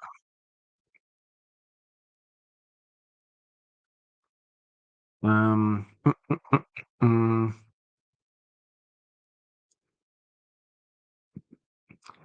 Let's go to Martin S. How much weight can Tulkas bench press? A lot, is the answer. Thank you for that. Charis Ballerina picking up a question for the Sword of the Morning. If the Barrow-wights had to be killed by their own buried swords, weren't there any left when Frodo and gang went? Yeah, so the swords in that were in there. This gets a little bit confusing because the swords are not there to kill the Barrow-wights. Um, Tom Bombadil got rid of the Barrow-wight by basically telling it to go away. Tom Bombadil in the Rings of Power is on the other side of the world, so he couldn't do that. Now, the swords which were in there when Frodo and co. In the Lord of the Rings went there, those swords which were buried with the kings of the Northern Kingdom. And they were from the war which was raging at the time between the Witch King of Angmar and Arnor, the Northern Kingdom. And these swords were particularly effective against the undead, basically, as far as we can tell in our kind of language. These were swords which worked against wraiths and wights and things like that. So that is almost certainly because those were things that the Witch King of Angmar was using in his attacks on the Northern Kingdom. But if they had been of huge use still, they would have been left out. They weren't there in order to make the provide help for somebody who might come along a bit later and wish to kill a wraith who happened to be living in that barrow. That wasn't what it was. So that was a completely different thing. And the ones that that Frodo and co. got, they the swords themselves were probably made earlier on in the Third Age, but based on technology that came from Numenor.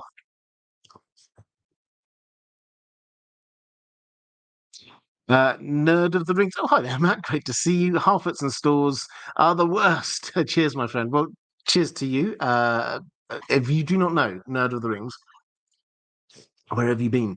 Fantastic channel. Do go and check him out. And I said each one of these live streams, I would try and refer you on to somebody who's doing episode breakdowns. Matt, Nerd of the Rings, is doing episode breakdowns. In fact, it would not surprise me if his episode breakdown for episode 4 is out already. He's a highly efficient gentleman. So yes, there you go. Great to see you. The store. I mean, I'm still not a big fan of the Harfords. Just to answer your comment. Thank you very much, brother. I'm not a big fan of the Harfords. The stores, I'm reserving judgment on. We've only had one episode on them, and they did eventually welcome in the new people. So I'll go easy on them for the time being.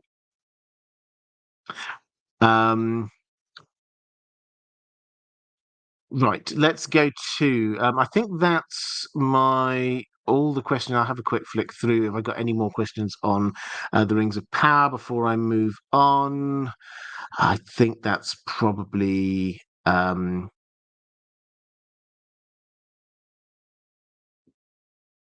I think that's probably it. Matt's doing an excellent job in the chat of answering people's questions anyway, so I will happily leave him to that. Thanks, Matt. Right, let's talk about George R.R. Martin and the mysterious vanishing blog post. Now, maybe something's happened in the last few hours of which I'm unaware, but if you missed this completely, it's a confusing tale that we do not know all of the details of yet. I suspect over time a few more things will start to sort of drip out. But the overall background to what this is, and if you've missed this completely, the highlight is that he did a big, long blog post which ended up saying some rather uncomplimentary things about the way that his stories have been adapted in House of the Dragon Season 2, particularly naming Ryan Condal, the showrunner, and ending up using the word toxic to summarize some of the proposed directions that they might be heading in seasons 3 and 4. So this was strong language. The background to this is that George R. R. Martin was, at the start of all of this, very involved in House of the Dragon. He seemed very happy with this. He was, when I say very involved, he's there. If you even look at it, you can see he's down as co-creator. He was there on the planning meetings. He was given. He was in pretty much daily contact with Ryan Condal as he was developing this. He saw draft scripts. He discussed the development of it. Season 1, he had his input. Some things they accepted, some things they said, okay, well, we're going to have to do, in order to adapt from the book to the screen, we're going to have to make some changes. And George R. R. Martin seemed to understand that. He used to be a screenwriter himself, and he certainly has said on many occasions that he understands the need to be making some changes. So everything seemed fine. Season 1, he seemed to really like. He got behind it a lot. Season 2, the early signs were pretty good. Season 2, he went over a year or more ago. He was back in the UK, actually, not this most recent time, but the time before that. He saw the set for House of the Dragon, and he was shown a couple of episodes of it, episodes 1 and 2, the first rough cuts. It can't have been a year ago, whenever it was. He saw the rough cuts for the first couple of episodes, and he said he really liked them. He said so. Somebody he was with cried. He was very positive. We've had other positive things from him. As we've been going along, he clearly liked a lot of what he saw in episode 4, Battle of Rook's Rest. He spoke about this as being what he thought was one of the best dragon battles he's ever seen on screen. So he clearly likes a lot. We, however, have started to pick up a few signs of disgruntlement from him. Now, the first thing we have to say is that this is not just about House of the Dragon. He's poor guy, not going through a good time. It has to be said, a lot of his close friends have died over the last 2 or 3 years. You can read about it on his blog. He's clearly quite sad about that. He's quite sad about the state of the world as he sees it at the moment. He's clearly struggling with the Winds of Winter. Let's not beat around the bush on that one. He was doing quite, during COVID, he was actually doing quite well progress-wise. He was doing, in his words, hundreds and hundreds of pages in a year. In the last year to 18 months, he appears not to have progressed that at all. That doesn't mean he's not writing it, but he's sort of like, his writing style is he'll go off on a tangent. He'll write 2 or 3 chapters in a row, following his muse in one direction, then decide that doesn't work, and then basically rip them up and start and go off on a different tangent. And then if he doesn't like that, rip that up and come back. And I have a feeling that he's just been doing a lot of this over the last year or two. Added to which, he's had a few problems as well with Worldcon and the Hugo Awards, which he's been a little bit disgruntled with. So he's not in a good place right now. So your heart goes out on a human level, your heart goes out to him. And it's also very clear that behind the scenes, HBO, this hasn't been denied by anyone. It seems to be the truth is that HBO came in 2 months before season 2 started filming and said, yeah, I know we said 10 episodes. Actually, it's going to have to be 8, which is quite a big rewrite, particularly given that at the time there was the writer's strike looming. They couldn't rewrite things while they were filming it. They had to get it done. So they had to completely redraft the season from 10 episodes down to 8. And some of those episodes, as you'll probably remember, particularly the ones that he liked, were quite self-contained.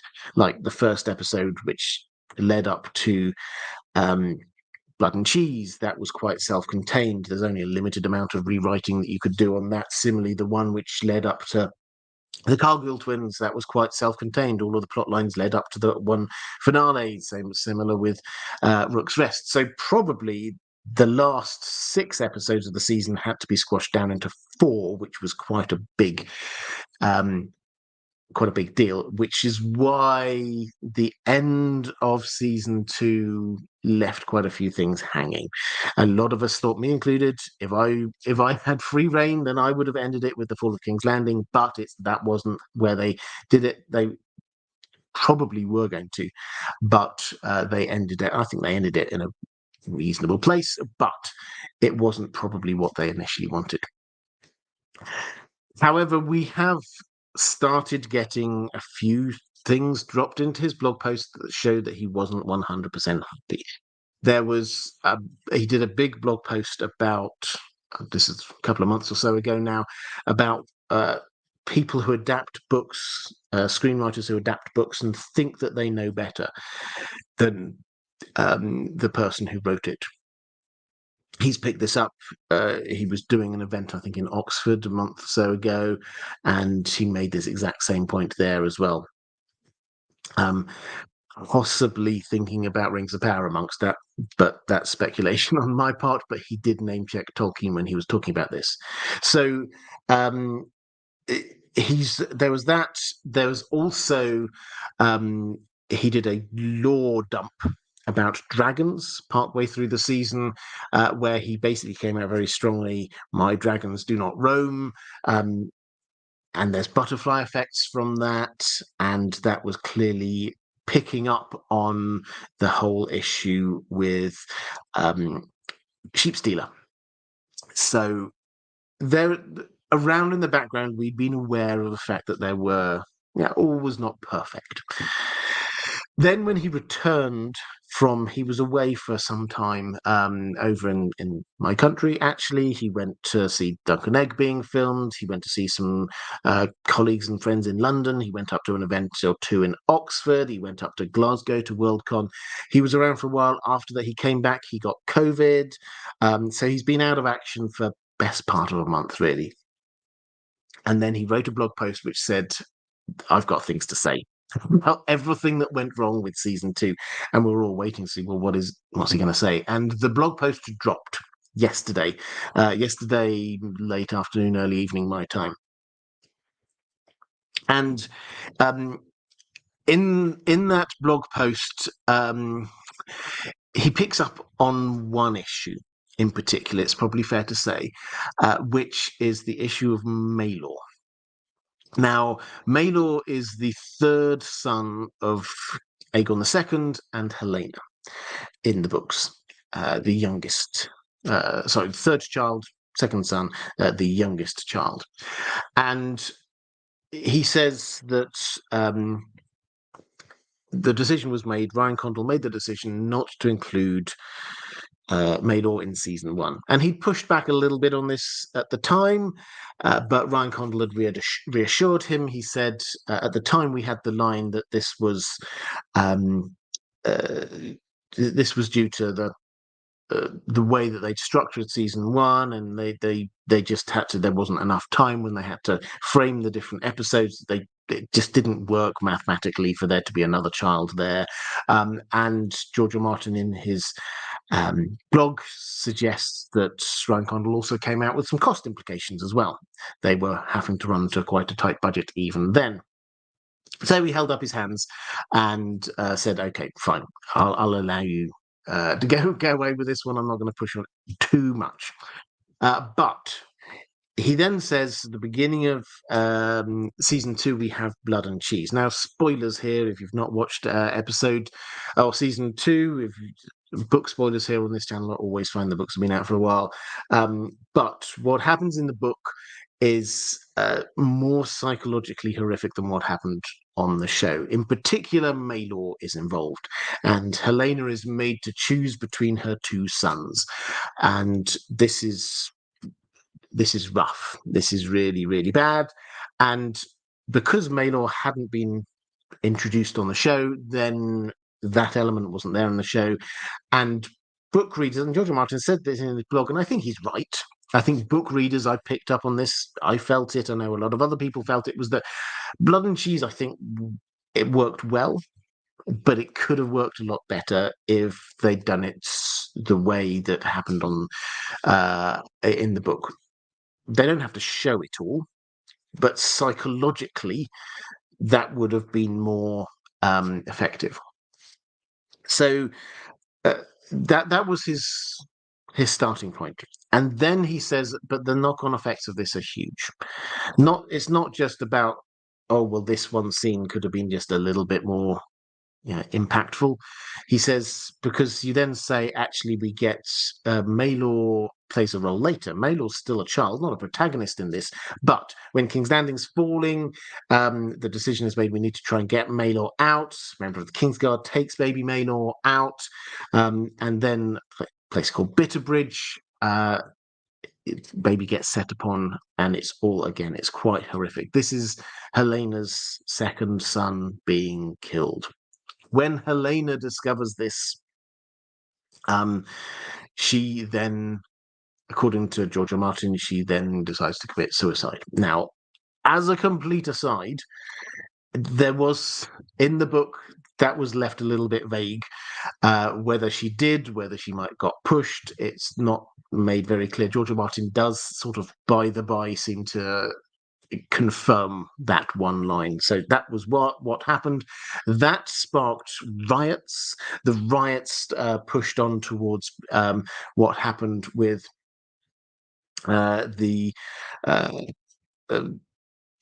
attack on the dragon pit, and that's got rid of lots of dragons. That led to Rhaenyra, the King's Landing fall, Rhaenyra going out, and the entire shape of the Dance of the Dragons was impacted by what happened. And he said the butterfly effects of this are huge. And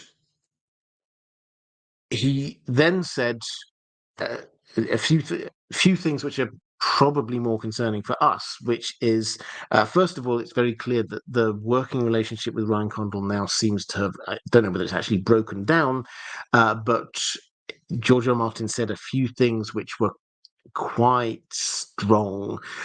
First of all, he basically said, and Ryan Condal never told me, he changed his mind, he wasn't going to now include Maelor. I don't think he ever said that to me, which is a little concerning. Then he comes out with a few throwaway lines like, I don't know what Ryan's planning to doing, if he's planned anything at all, which again is, as this is his showrunner, his co-creator of this show, it's quite brutal. And then he ends up saying, and there are some even more toxic butterfly, partly he uses butterflies because of the butterfly effect, even more toxic butterflies being considered for seasons 3 and 4.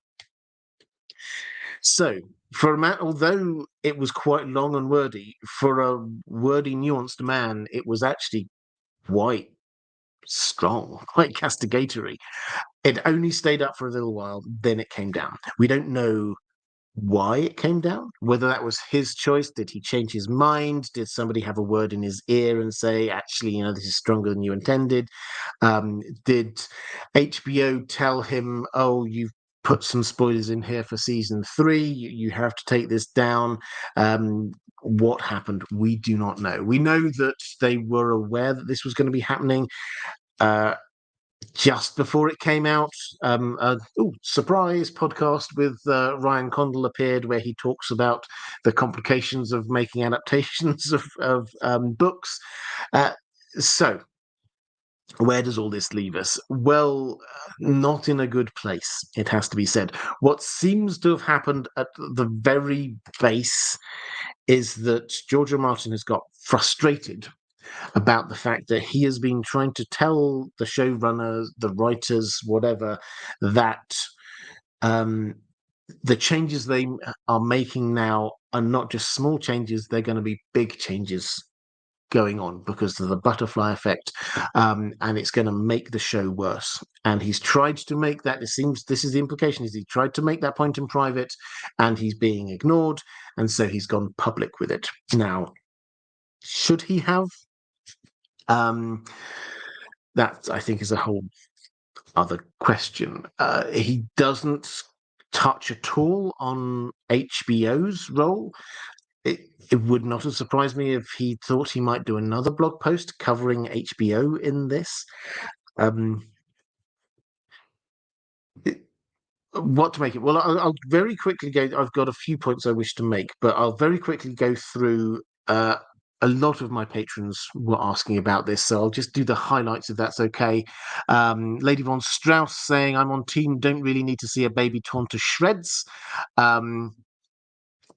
And so there's she's not really on his side in this one, that wasn't necessary there. Diego Godoy saying, or asking, when did this sentiment start to rise? Could Condell have done it? Is it justified by budget constraints? I'll try and pick up on that. Michelle Ramo picking up on this, larger and more toxic butterflies to come if House of the Dragon goes ahead with some of the changes being contemplated for seasons 3 and 4. Could it be the Battle above the Godseye that's one of the butterflies? Just picking up that one very quickly. That is such a set piece that would look good visually. I suspect that in itself will be the same. Whether they change the stuff around that is another matter. Gina Z are just asking for any thoughts on this. Commander Ray saying that it just feels as if he was just really upset about Maelor being removed. But he doesn't agree that it's so important that Helena's story can be told. But without that, there are other things that the writers could do to work their way around it. And finally, Auntie Slayer saying, "I'm sure you'll cover the blog post.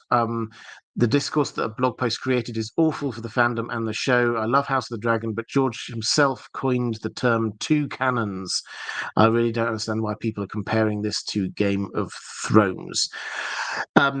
So yes, a lot of points going on.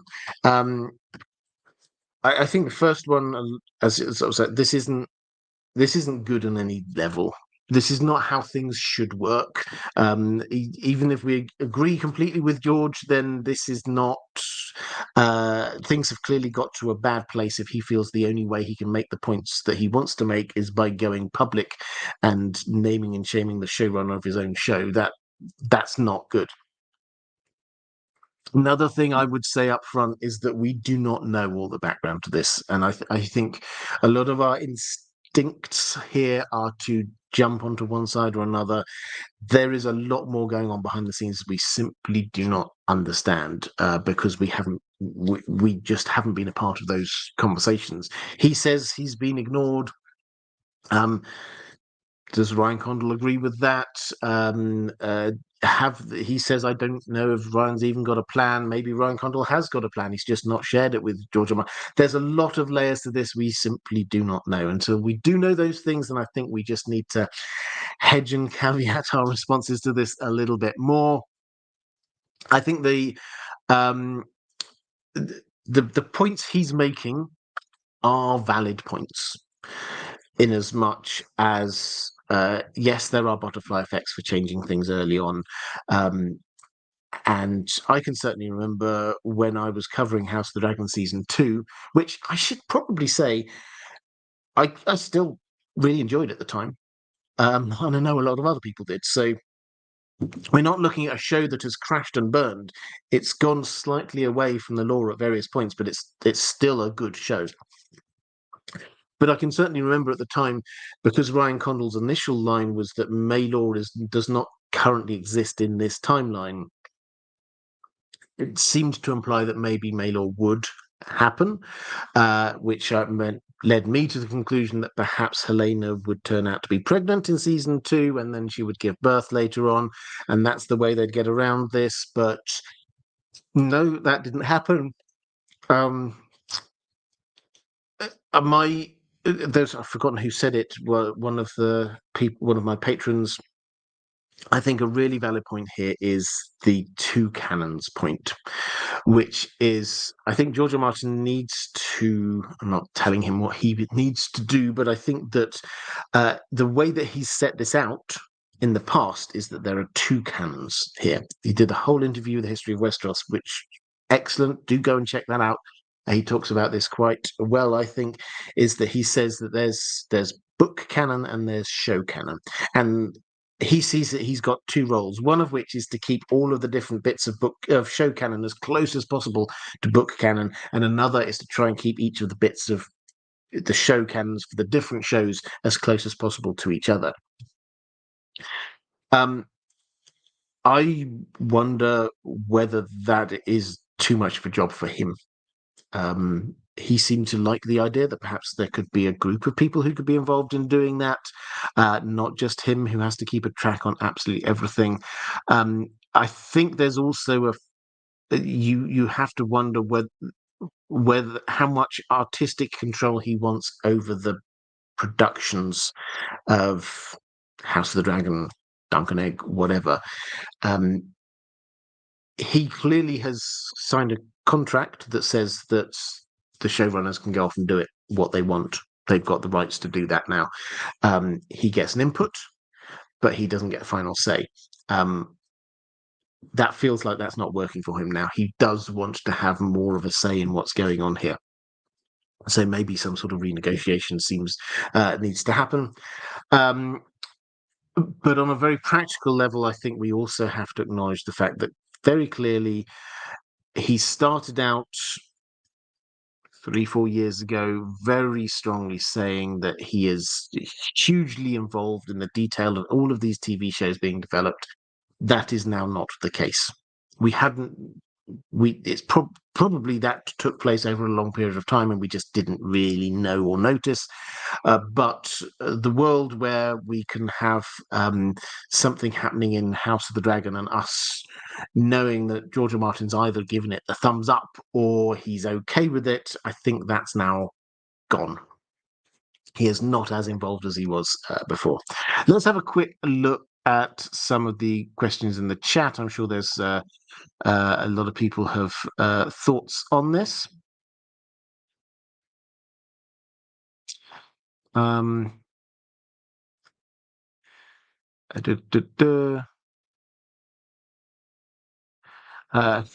the Runner Mitra saying Maelor the Missing. Yeah, that's how he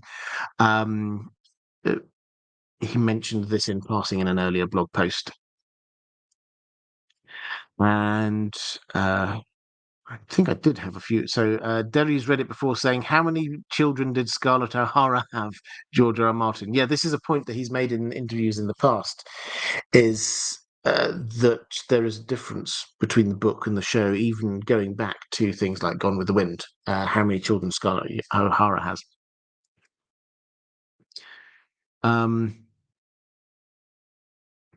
Andrew Kay saying one of the most surprising things was how many spoilers he included that the casual fans or non-book readers can easily stumble across. Yeah, I mean, I do wonder whether or not that might be part of the reason why he took it down, because there were a lot of spoilers. He did say spoiler alert partway through, but in order to make the point that he wanted to make, he was telling people what was going to happen later in the story.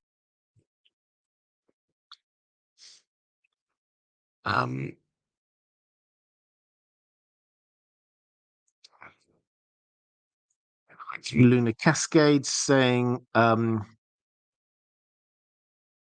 off topic, upgraded Patreon, and you DM'd me there but didn't get back to you. Apologies for that. Yeah, so on Patreon, the messaging system has changed on Patreon, which means that sometimes messages don't get through. I will go and have a look for that, though. Thank you for alerting me to that.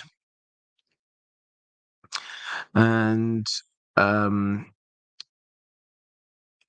Michelle Ramos saying vindication is the perfect word. Is it bad that I want to hear his true thoughts? A friend of his on Twitter is tweeting about how George was very critical about the show when they hung out. Yeah, you will find people out there who are taking sides on Twitter. As I say, we do not know. Until we do know, I would encourage us to go easy. Yes, there's definitely at least one person out there sort of implying that they've heard George go off on a rant about this, and he was holding back in that this was a shots across the bow kind of thing. Maybe the intention was always, I'll just put something up for an hour and then take it down and let them, in a way, to say I could do more. But it's not how we want this to work. This is not the right situation for us to be in here. Derry's read it before. Please catch my super chat, re-mail or the missing. Where was that? Was that a little bit higher up? If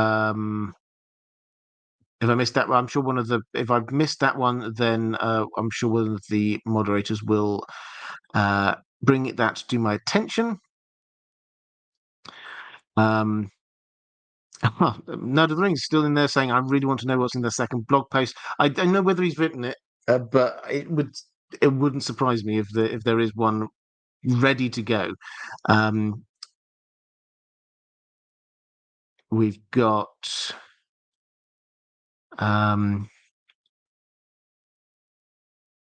so I think Derry's read it before. I think yours, I did get that super chat, but let me know. I'm just going off on a long spiel about the blog post. So yeah, if I did get missed, then if one of the moderators could just sort of like tag me, and I will do that. James Border saying, I love that you tend to avoid drama speculation in general, but I'm glad you did address this issue. Very poorly handled by Condell and not great from George.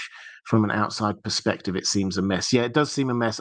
What I hope is that this just encourages people to sit down and just talk to each other, because clearly there's been a breakdown in communications. I think the history, obviously, for George R. R. Martin is that he didn't come out and say what he probably felt about season 8 of Game of Thrones, and so he now seems to think, I want to get in ahead of the game before it goes down a bad route. But yeah, if this prompts them to sit down and actually discuss this and reach a point, even if they reach a point where George R. R. Martin says, okay, I'm taking a step back from the TV shows, then I think that's I mean, he might have more time to do writing books. Who knows?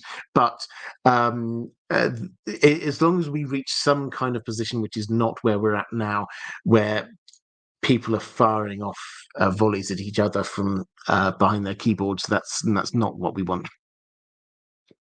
Charles Ballerina, do you think these changes were always planned and they lied to George R. R. Martin? And secondly, do you think any of this has to do with the loss of Sapochnik and his wife? So picking up on the Sapochnik thing, so season 1 we had 2 showrunners, not just Ryan Condell. We also had Miguel Sapochnik, who is a director who worked a lot on Game of Thrones, and the feeling then was that he was like Condell was the law guy, Sapochnik was the person bringing the experience how to do a massive TV show, and they would work together for 1 year. There was a little bit of, and I forget the details, so I'm not going to try to speculate too much, but there was a little bit of an uncertainty about how Sapochnik's wife was treated badly, according to some people.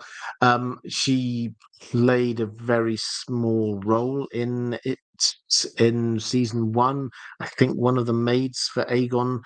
I'm not going to keep on talking about that because I can't remember the details and I could get it quite wrong.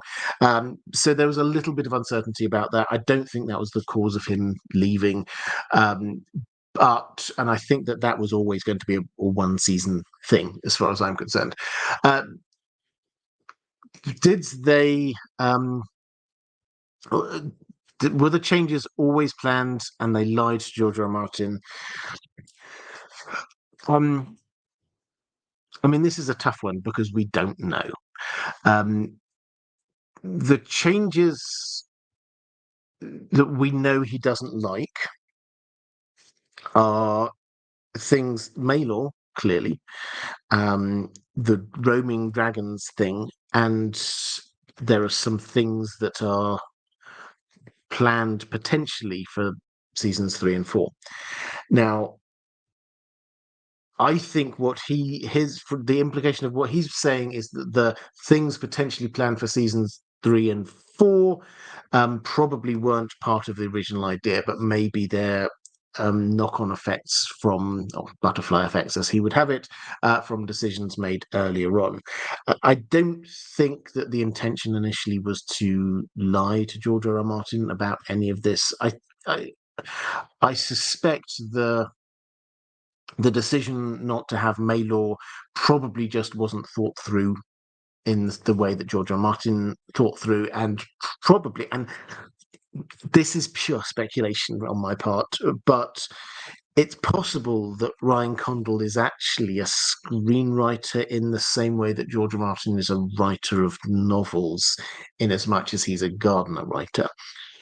And what we've got going on here, ironically, is that George R. R. Martin, the person who's there saying, "Oh no, I haven't planned out my stories. I know roughly where they're going, but I have to follow my muse and see where it goes at any given moment in time." What if Ryan Condal's like that? What if Ryan Condal's saying, "Oh well, I have to. I know roughly where the story's going. We've got that, but exactly how we go, I'll just follow my muse." George R. R. Martin feels like although he himself is a Gardner writer, he does not want Gardner writing to happen on his TV show of his story. As I say, it's just speculation, but that it kind of has that feel to it, doesn't it?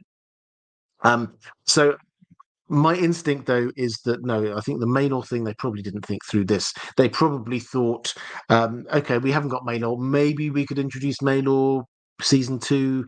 I think that's probably was genuine. They probably did think maybe they could do that. Then they decided they wouldn't do that. But they've not really thought forward to seasons 3 and 4. If they did have to rewrite things very quickly, which we know that they did, then it's quite easy for that kind of thing to slip through. They go, "Oh, okay, so right, let's not have Maylor. Maylor's not happening. We can get rid of that." Imagine they did have a plot line where Helena was pregnant, and that's exactly the kind of thing where they could go, all right, well, we can just get rid of that because we're just missing out on a scene potentially in season 3 um, with Maylor, and then we can come up with some other reason for what happens in King's Landing later. Let's worry about that when we're plotting out seasons 3 and 4. So I can well imagine that there's no um, going into this with bad intent.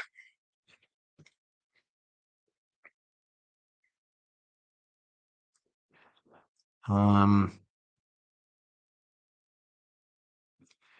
and Kay saying pending clarity. I suspect part of it may have been George R. Martin thought Ryan was such a close ally and on the same page, perhaps backed up by conversations between them, but was surprised by the end product. Yeah, I think that may well be part of what's going on as well. They talked um, uh, very much about he's one of us. He loves the law. He's going to try and deliver something which is much closer. HBO were using the right kind of language as well. We learned the lessons from the past. They didn't say it quite like this, but we learned the lessons from Game of Thrones. We cancelled the other spin-off that we're going to do, which we didn't have George R. Martin's writing. We're just going to be doing adaptations of things that he'd finished writing. All of the mood music was good, and now he might just be getting a bit frustrated that actually this is a normal adaptation, which will have some changes. Patrick Long saying, if you can communication via passive aggressive fridge post-its, yeah, it's not the best way to do business. Patrick Long saying, unpopular opinion, not including Maynor is a small price to pay for not dragging another child into the cesspit of showbiz. Yeah, I can understand where you come from. I think that you could have done that's been my personal take, is you could have done that scene without uh, traumatizing a small child. That's just my instinct in terms of how you film it. Um, Andrew K saying, yes, I did get the super chat. Good. Auntie Slayer saying, one big reason not to panic over this, in my opinion, is that the story the show is covering has been completed. This isn't Game of Thrones season 6 to 8. Yes, absolutely.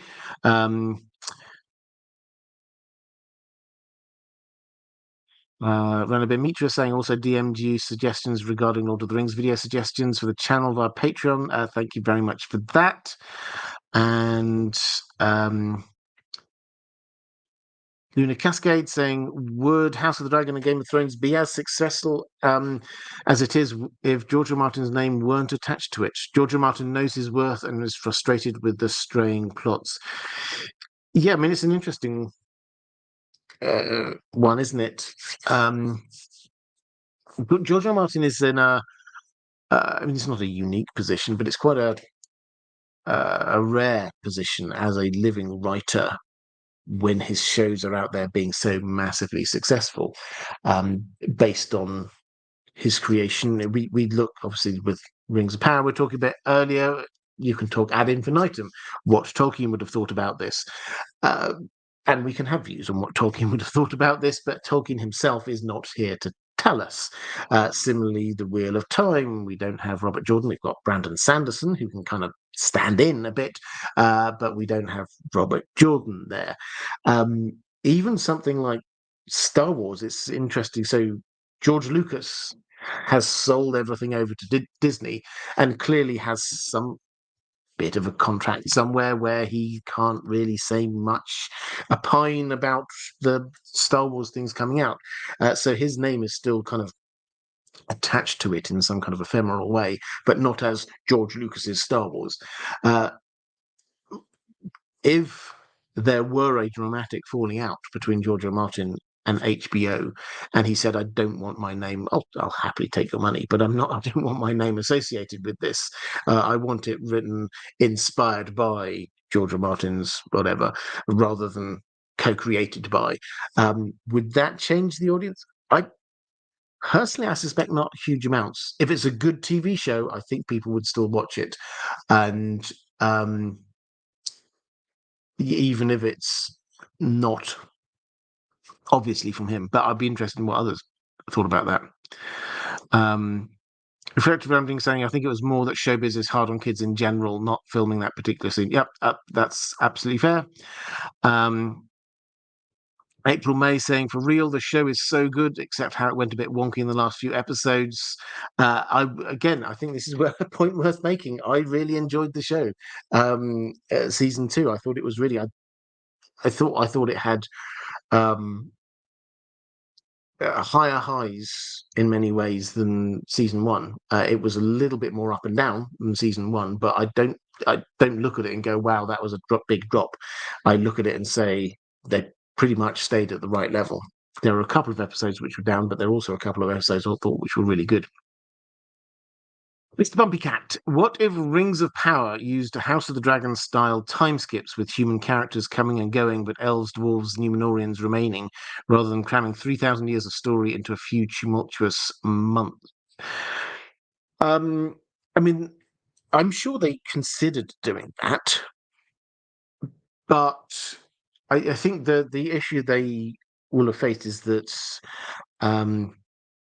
they want people to care about these characters. And that means that you have to know who these characters are.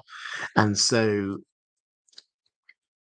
if you get rando Numenorian kings coming in and helping out in the War of the Elves and Sauron, who then appear for one episode and then disappear again, that would help with this kind of feeling of longer term, but still it wouldn't help us buy into Numenor, which is what I think they want. But up to you to decide whether they've succeeded. But I think that's the idea, is that if we have characters like Isildur, Elendil, Miriel, people who we're supposed to like, we're supposed to enjoy spending time with them, we're supposed to be on their side.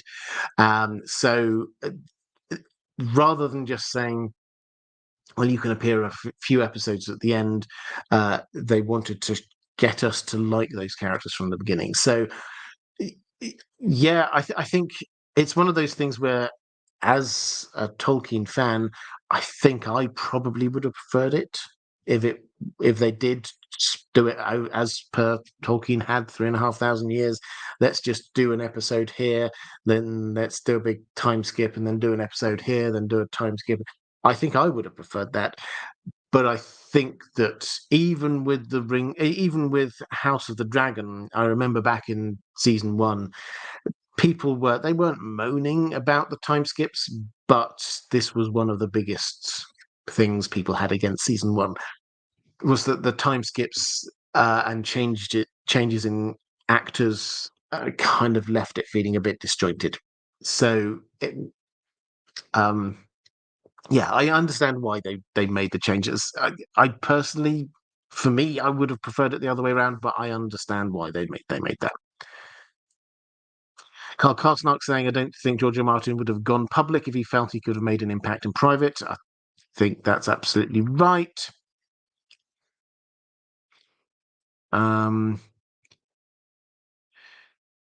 Question from Martin S. Saying, I'm still a bit divided on Rings of Power Season 2. I think it is an improvement over Season 1. However, it is not as good as Tolkien's Legendarium show with the highest budget, as a Tolkien's Legendarium show with the highest budget ever should be. Yeah, I mean,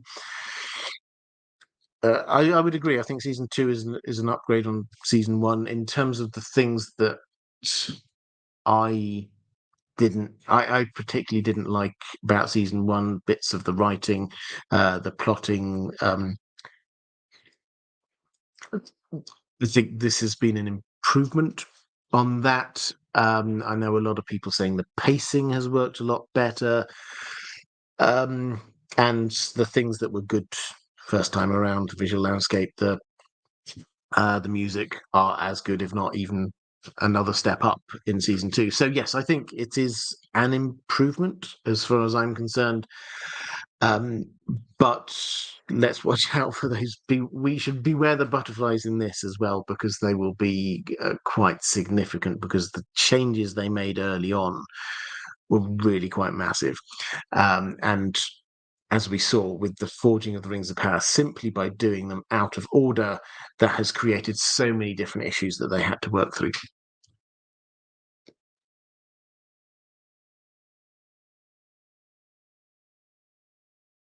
Username redacted. Are there any series or media universe you really enjoy and would consider making future videos on? Or perhaps just ones you've wanted to get more invested in for your own personal entertainment? Yeah, I mean, there's a lot. Well, so at the moment I sort of do two and a half on this channel. I've got the Tolkien stuff, I've got the George R. Martin stuff, The Witcher. When there's not lots going on in either of those two worlds, I like to produce Witcher videos. I do really like the world of The Witcher. The ones that I get asked the most about and probably would make most sense sort of stepping into are The Wheel of Time and Dune. Those are the two probably next ones that I would do. And they kind of both fit the kind of the model that we've got for the kinds of things we cover here. We've got books that have been around for a long time, a lot of lore, a lot of interest in the books there, and then we've got adaptations of them on top, which, as we've been talking about all the way through this live stream, allow us to look at things from slightly different angles.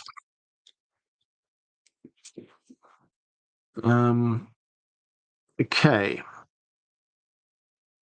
Luna Cascade saying, makes you wonder if Tolkien were alive, he would have the same feelings George R. Martin has about the adaptation of his masterpiece. I think it's probably fair to say he would.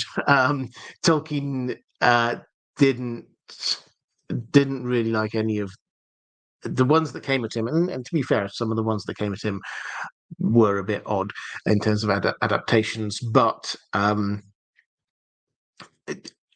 I'm sure there will have been something like the BBC radio adaptation. I always talk it up from back in the 80s or 90s or whenever it was. That's the kind of thing I think he probably would have liked. But the Peter Jackson ones, I don't know. I think we had those arguments 20 years ago. Um, Tolkien himself, Christopher Tolkien, didn't really like many of the adaptations which went on. I suspect his father would probably have been roughly the same. Okay. Rabbi Mitra saying, do you think we will see the Balrog attack Durin's folk when they close off Khazad-dûm during the siege of Eregion, thus forcing them to move to the Grey Mountains? I'm I'm a bit uncertain about what they're doing with the dwarves. The fact that they showed the Balrog should not, in Tolkien's world, the Balrog should not be woken until partway through the Third Age. But they showed it to us. If you remember, at the end of an episode in season one, it's like, well, and then down to the bottom, and oh, there's a Balrog, and then they just left it. So the fact that they showed us that the Balrog was there, I think means that they're going to use it. And I talked a bit earlier about the way I think that they're going to start to fuzzy some of the lines between second and third age here. So, for example, I think the hobbits will probably end up in the Shire, which they shouldn't until the third age, but I think they're going to do that. And I think probably they're also going to, yes, tell a bit of the story about the Balrog and have the dwarves sort of kicked out of Moria as well. This time, it just otherwise, what are they going to do with the dwarves? Because broadly speaking, the dwarves they were friends with Celebrimbor. They shut the gates during the siege of Eregion. They came out and helped out for that for a bit, but they kind of get pushed back. They seal off the gates, and that's pretty much it for the Second Age. We do hear that there were some dwarves who took part in the Last Alliance, but broadly speaking, the dwarves from that moment were focused on their own things rather than big matters out in the world. That, I think, given the fact they put so much effort into setting up the dwarves, they'll want to do something with them. Martin S., how do you think they will show the downfall of Numenor? I guess the island will be flooded, but will they show Uru Iluvatar's involvement somehow? Yeah, I think the island will be flooded. They did show it a bit. If you remember, there was Miriel had a vision at the beginning of one of the episodes in season one. So they have shown us that. I I do not know the extent. I suspect they will not show us Uru himself. I do not know the extent to which they might wish to go down the route of showing us the Valar or anything like that. They haven't, and they've not really talked about them other than like occasional reference to Owler's beard or anything like that. They've not really majored on that. If they're going to, then it will be through the Numenor storyline, probably next season.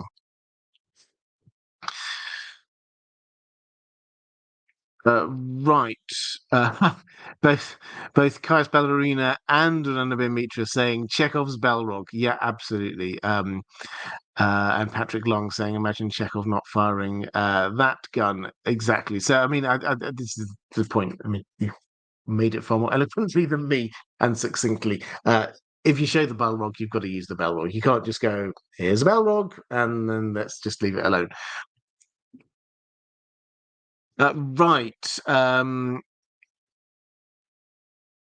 Let's go to. I've got some more questions from my patrons, not just about the blog post. We're in sort of more Song of Ice and Fiery territory, but let's just very briefly say what I always say. I've already thanked moderators. You're fantastic job as always, but patrons, I prioritize your questions because I'm hugely grateful for your support. Thank you so much. I always try and thank my patrons. If you do want to support the channel, the best way to do it is through Patreon. There is a link down in the description. So thank you very much. Adam Geets saying, a question for you about House Dane and Dawn. Have we had any clues about how a person becomes the Sword of the Morning? For such a special and possibly magical sword, I would expect it to have a special selection process that could echo or pay respect to the legend of King Arthur and Excalibur. Do you have any thoughts? Well, I'll read what we are told about this. So there's like a little sidebar thing in the World of Ice and Fire, which says this: although many houses have their heirloom swords, they mostly pass the blades down from lord to lord. Some, such as the Corbrays have done, may lend the blade to a son or brother for his lifetime, only to have it returned to the lord. But that is not the way of House Dane. The wielder of Dawn is always given the title of the Sword of the Morning, and only a knight of House Dane who is deemed worthy can carry it. For this reason, the Swords of the Morning are all famous throughout the Seven Kingdoms. There are boys who secretly dream of being a son of Starfall, so they might claim that storied sword and its title. So that's all we're told. We haven't seen the sword Dawn in A Song of Ice and Fire. We know it was there, like in the backstory of the Tower of Joy, but we've not seen it. It was taken by Ned Stark after the Tower of Joy back to Starfall, and it seems to have stayed there. Now, what is the process? So it is not the Lord's sword. It is a sword of the house, and it is said only a knight of House Dane who is deemed worthy can carry it. And then we also hear about claiming the sword and its title. So it's not 100% clear. When it says a knight of House Dane, does that mean quite literally not? You don't even have to be a member. You don't even have to have the surname Dane. All the Swords of the Morning we hear about do have the surname Dane, but could it be a knight attached to a House Dane? It's entirely possible. The key thing here is deemed worthy, and you have to claim it. So you have to go and say, I think that I am worthy of this. And the implication, I think, is that the Lord must therefore be the person who decides if somebody is worthy. So if you think that you're good, and you have to go out, you gain your glory and your honor, and you have to be good. Again, the implication is good, not just like you're good at fighting, but an upright person in some way. And then you can claim it, and then you may well be given it. So that is all we know. Whether there is a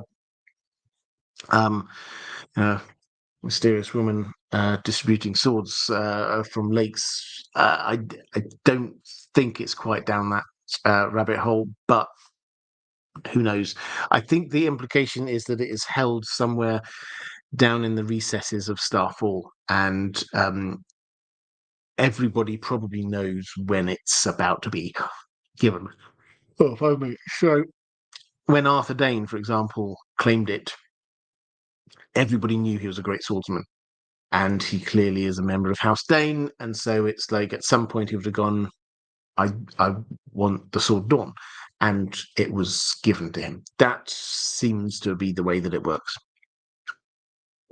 Martin S. saying, I think a huge face of Eru in the sky, spiritual aesthetic, would get the message across that it is God doing it, but it would be a bit unsubtle.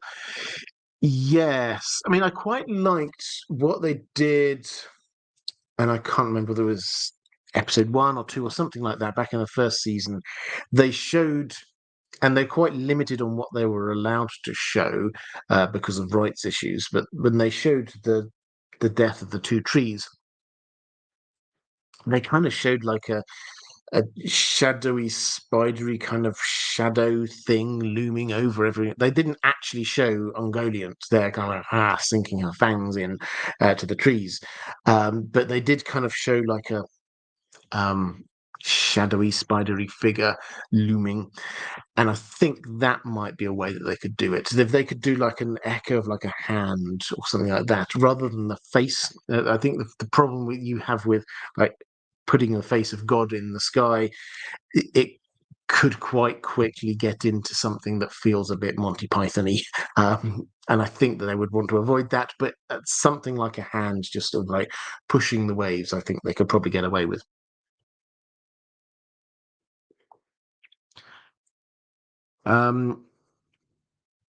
Question from Crannog Woman saying, what do you think would happen in the unlikely eventuality that Lady Stoneheart would be reunited with all of her children, but for Rob, many of whom she believes to be dead? Fun theoretical question that has been on my mind for some time. Yeah, I mean, I've talked about this a couple of times. The Lady Stoneheart clearly seems to be motivated by revenge for what the wrongs done to her family. And she's trying to find her daughters. She thinks her sons are dead. If she is faced with Arya, Sansa, Bran, and Rickon, and it turns out they're all okay, I think that what is driving her, what is keeping her there, but because she's a fire white now, pretty much.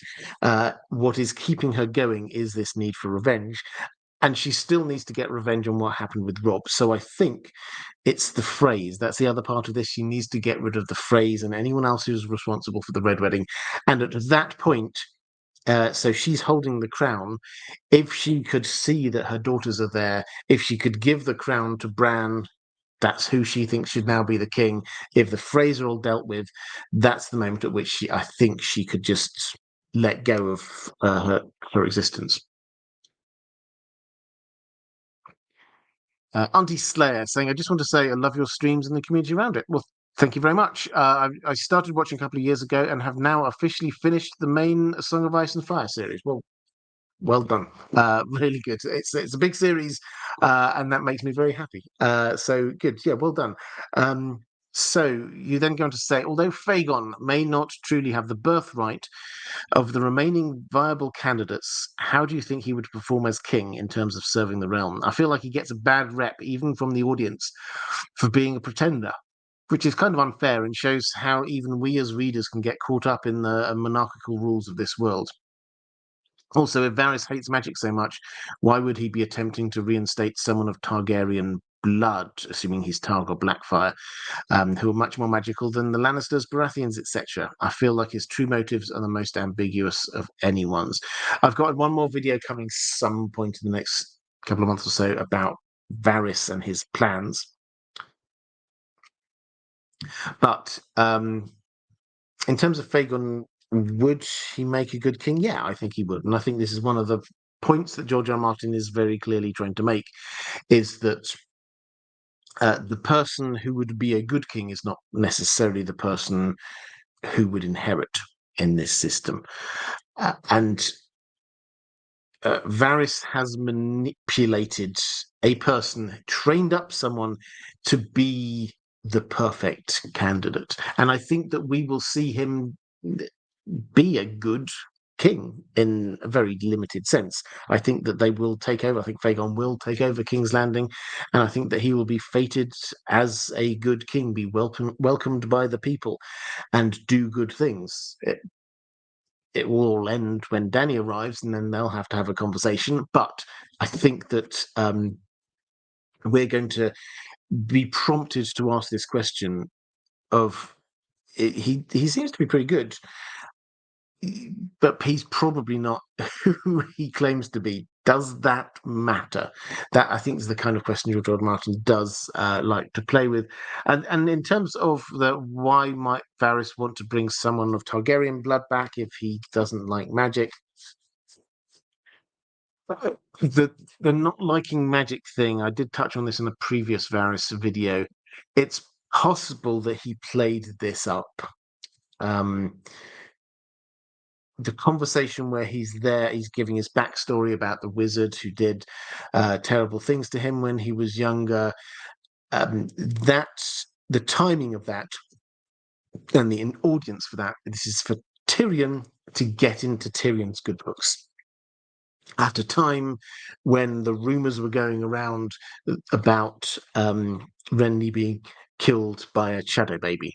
And basically, Varys, at that point, what he was doing, whether or not this is 100% true or he's trying to be manipulative, he was saying to Tyrion, who at the time was the most powerful person in the city, acting hand of the king, he was saying, I'm on your side.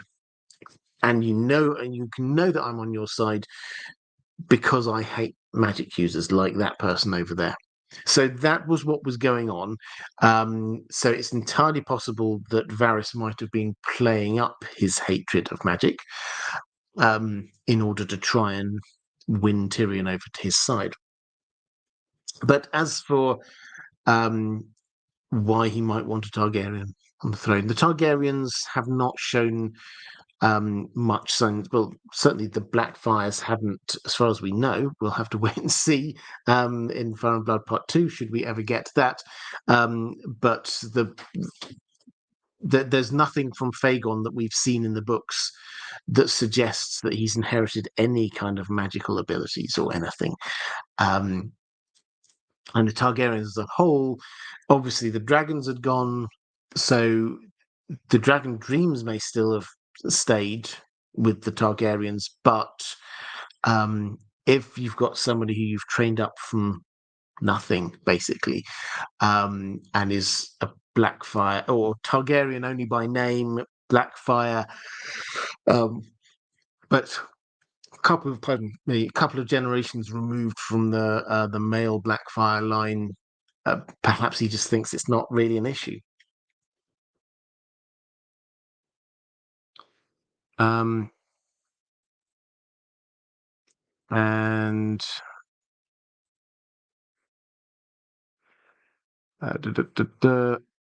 let's go to a question from Catherine Furseth saying, looking back on season 2 of House of the Dragon in total, what's your mind were the most important reveals or new learning points with regards to the story, maybe specifically with regards to the prophecy of A Song of Ice and Fire?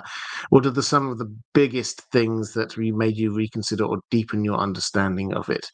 Well, given what we've been talking about earlier, I think we do have to put quite a big asterisk next to a lot of the things that we saw in season 2. Are these, as we'd kind of hoped, are these things that have been given a tick by George R. R. Martin? We'd not been told them, that we were told basically the one thing about Aegon's prophecy. We were told that right at the very beginning. Nothing in season 2 we've been told George R. R. Martin's okay with this. We've just been assuming that he's not against it. But what have we got? I think the Harrenhal thing, for me, that is a potential game changer. That we're turning away from Harrenhal as just being a mysterious big castle to the very, very Weirwood networks focused place. The kind of place where people can be getting Weirwood dreams all the time. And that forces us to go, well, hang on a minute. What important things have happened there? We've had a great council that chose Viserys. We've got a great council which chose Aegon V. We've got the tourney at Harrenhal. So many important moments happen there. And if we suddenly think, who was sleeping in the bed on any of those given occasions? Who was getting the Weirwood dreams during that great council? And what might the implication of that be? And the second one, which I think is probably now quite a big asterisk by it, is the Helena appearing in Daemon's Weirwood vision. Because that links together in a way that we've not seen before. Yes, you can talk about other potential ways that we might have seen it in passing, but this clearly and explicitly, Helena, a dragon dreamer, appearing in a Weirwood vision, is joining those two bits of magic in a way that we've not ever seen done before.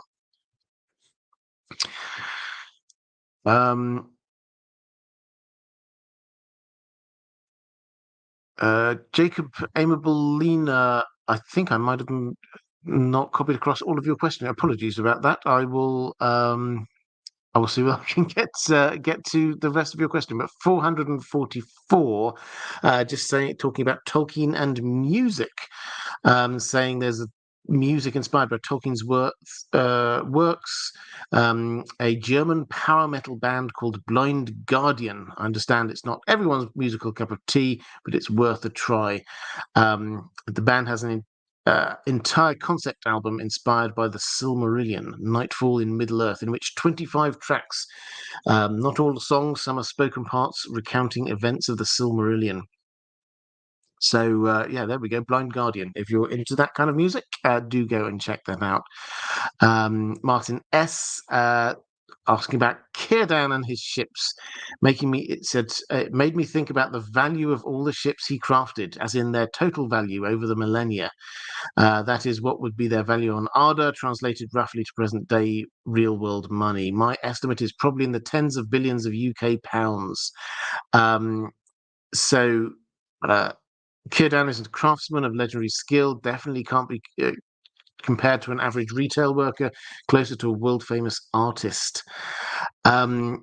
So, what would be the value? I mean, part of the answer here, clearly, and I will address your question probably, but part of the answer here is that they're not for sale. From his perspective, he makes for order, as far as we can tell, free of charge, boats for people to go off, and he's not expecting them back.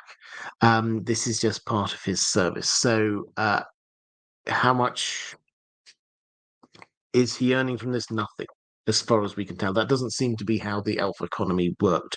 I really must get my elf economy video back up. I love doing those ones.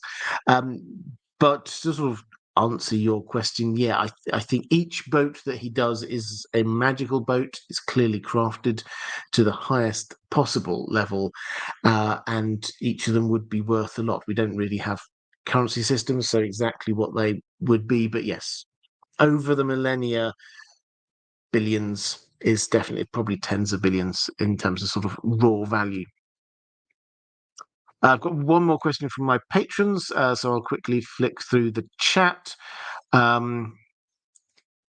Andrew K saying, with all the strife and divisions, some of the subtler, wider lore reveals, like those with Daenerys, the Dreamer, are sadly not looking applicable beyond House of the Dragon. Yeah, so this is it. So there were a lot of small things, often in books that somebody was reading, like Daenerys the Dreamer was the first rider of Balerion the Black Dread, that kind of thing.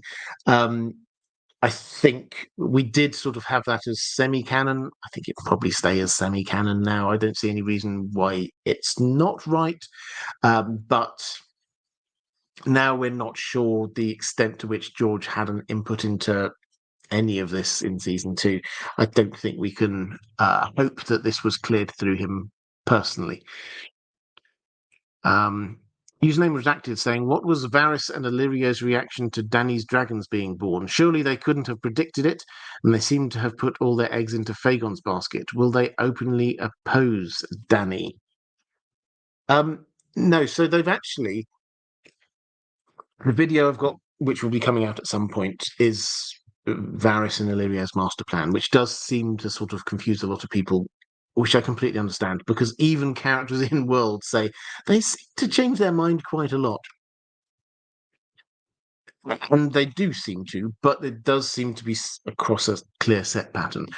They sent Sir Barristan and Belwas to collect Dany. They sent with 3 boats. They basically said, go collect her and her dragons and bring her back to us. I think the clear implication here is that they wanted to marry her to Fagon. That's the idea, was that they realized in advance, oh, actually having her with dragons, we don't have dragons. That scuppers our chances, but we could marry the 2 of them and we still get our guy on the throne.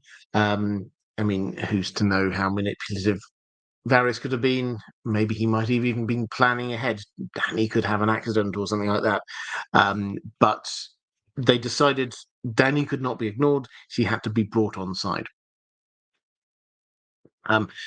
With that mission not working, the last bit there, will they openly oppose Dany? With that mission not working, I think that the next stage is they get Fagon into power on the Iron Throne, and then Danny arrives, and then they try again from a position of greater strength. He's already in power. He's got all of the symbols of authority in King's Landing, and then Danny arrives, and that's the point again when they can propose a marriage if they want to do that. The Dancing Rat saying successful fire magic typically involves Targaryen ancestry. Varys, Rhaegar, Edric. Do you think that burning Val's baby would work because some call Mance king, or is it dragon blood? Will Euron's magic work by killing thousands? So George R. R. Martin has a soft magic system, is the first bit of this answer, which means that he doesn't like the idea of there being a clear spell where you say, okay, in order to achieve this, I need to have two eyes of newts, a dead bat. I need to pray for 3 days. I need to put all of this in. None of that. That's not how he operates.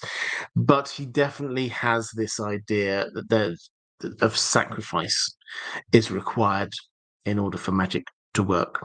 And with, as you say, with fire, a lot of this kind of fire type magic, as well as other types of magic, it's the greater the sacrifice, the more power it has. So there is power in the king's blood, appears not just to be the king themselves, but if you're related to a king, if you're close to the line of succession, the reason why Edric Storm was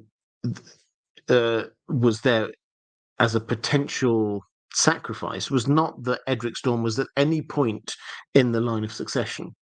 He'd been acknowledged, but he hadn't been brought into the line of succession. But because he was the son of a king, that meant that he was close to the king, and so the sacrifice had some value. If you sacrifice priests, then that could similarly, they are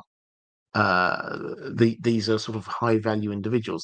That seems to be what's going on behind a lot of what Euron is doing. He is wanting to be offering sacrifices. So burning Val's baby would work. Would it work because some people call Mance king? I mean, possibly. I think that clearly the feeling was that Melisandre would think so. And as a result, she would use it. But the extra point of value here is always with George R. R. Martin. Actually, the truth of something or not is less important than whether people believe it to be true. And they believed that Melisandre would believe that sacrificing Val's baby would be hugely important, hence the whole baby swap thing. Jon wanted to save a life. Charis Ballerina, is there a lore reason for why there are so few Palantiri originally crafted? They seem like the most useful magical object in Middle Earth. Well, so these are... Yes, I think is the short answer. It takes great skill to create a Palantir, and as they come from, they weren't Numenorian; these were Elven, and so they come from across the sea, and they were gifts. And so it's not that there's just 7; it's just that there are 7 who've come across into Numenor, and so that's the kind of the thing. Yes, they are very useful. Feanorian lamps also seem to be like torches, very useful as well. So there are quite a few things which seem very useful, but it's the access to the ability to make it, which is the thing here. The Dancing Rat saying, I asked you that question years ago, just curious how your opinion has evolved. Thanks for the countless hours of excellent content. Well, thank you. I'm now curious how my answer has evolved. Has my answer evolved on that question? That's the question about sacrificing Val's child. Okay. Right, let's go to. I've got Martin S. It's not so much a question as a sort of a thought piece, and then we'll come back to some more questions in the chat. Martin S says about the old nerd question of who would win in a fight. How do we go about actually trying to work this out in a semi-scientific way? And you suggest getting experienced game designers to make a complex and intricate generic combat system, people with various forms of experience in types of combat to input into this, doctors to provide insight into the human body, physicists and mathematicians translating fictional powers to precise numeral data, lots of authors to be able to answer questions, software developers, and then you run the simulation hundreds of times between two fictional characters and see how many wins each time. So this is a lot of work. But I think yes, it would be the way that we would probably go about doing this. The thing is, you can who would win between different characters, even with that massive set of people and intelligence behind it. You're always still going to have a degree of judgment in these kinds of things. So who would win out of two different characters? Well, yeah, in my worlds, then this person is incredibly good swordsperson. Well, in my world, this person's an incredibly good swordsperson. Who we're going to say is the best? You still have to make a judgment call. Yeah, and I wouldn't surprise me if people have done something along those lines already. But my take on all of these things is that there's always going to be a judgment call. Just saying, well, this character's 6'1" tall and that character's 5'10" tall, and their extension, their reach with their swords is this. That's only going to get you so far. You're not going to get past the fact that one person is always going to be fighting the corner of their own creation. Right, let's go into the chat. Disclaimer saying it's possible that Maylor's absence is a consequence of HBO's episode cut. Note, George R. Martin says Condell considered having Helena get pregnant late in season 2 as a compromise, but then they lost episodes 9 and 10. Yeah, I agree. I kind of hinted at that a little bit more, but thank you for articulating that.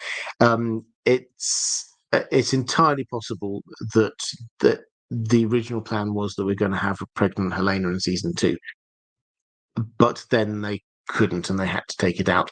It's entirely possible as well, George complaining about, oh, I didn't know such and such was going to happen, is also a result of this decision by HBO, which made everything very rushed and very tight timescales, and then they couldn't do any because of the writer's strike. I suspect, whereas Ryan Condell with his showrunner hat could carry on working, then I suspect with his writer's hat he couldn't be officially talking to anyone about the writing. So it may well be that this just got kind of caught up in everything's got a bit complicated with the writing, and something got dropped, and they hadn't realised that how invested George R. R. Martin was in that particular issue.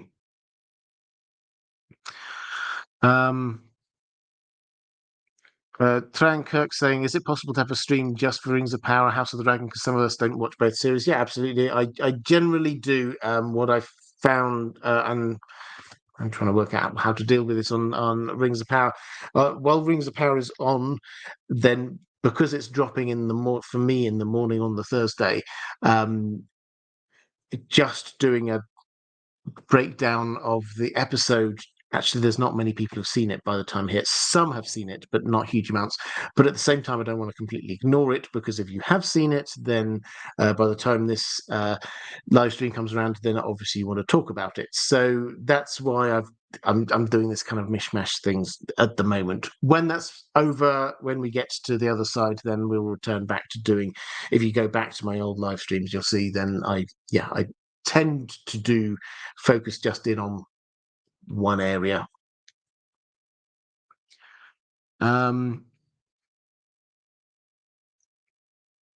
Luna Cascade saying, I wish Brooke Euron had been portrayed in the TV show. He was true evil in the book, but a joke in the show. Yeah, I mean, I'm going to defend the actor again. I think the actor did exactly what he was asked to do, so I think that he did a good job. But they did cut the role down, and the character was just a shadow of the character in the book. So yeah, I absolutely. But this is this is one of the consequences of their decision to trim everything down. So they cut out pretty much all of the Dawn plot line. They just had that. If you remember, there was like one season where Jamie and Bronn went down to Dawn. Not many people liked it. So they did that, and the wider Ironborn plot line they've also cut down. They got rid of the Fagon plot line. So lots of different plot lines they just either got rid of completely or completely contracted down, and this is one of them.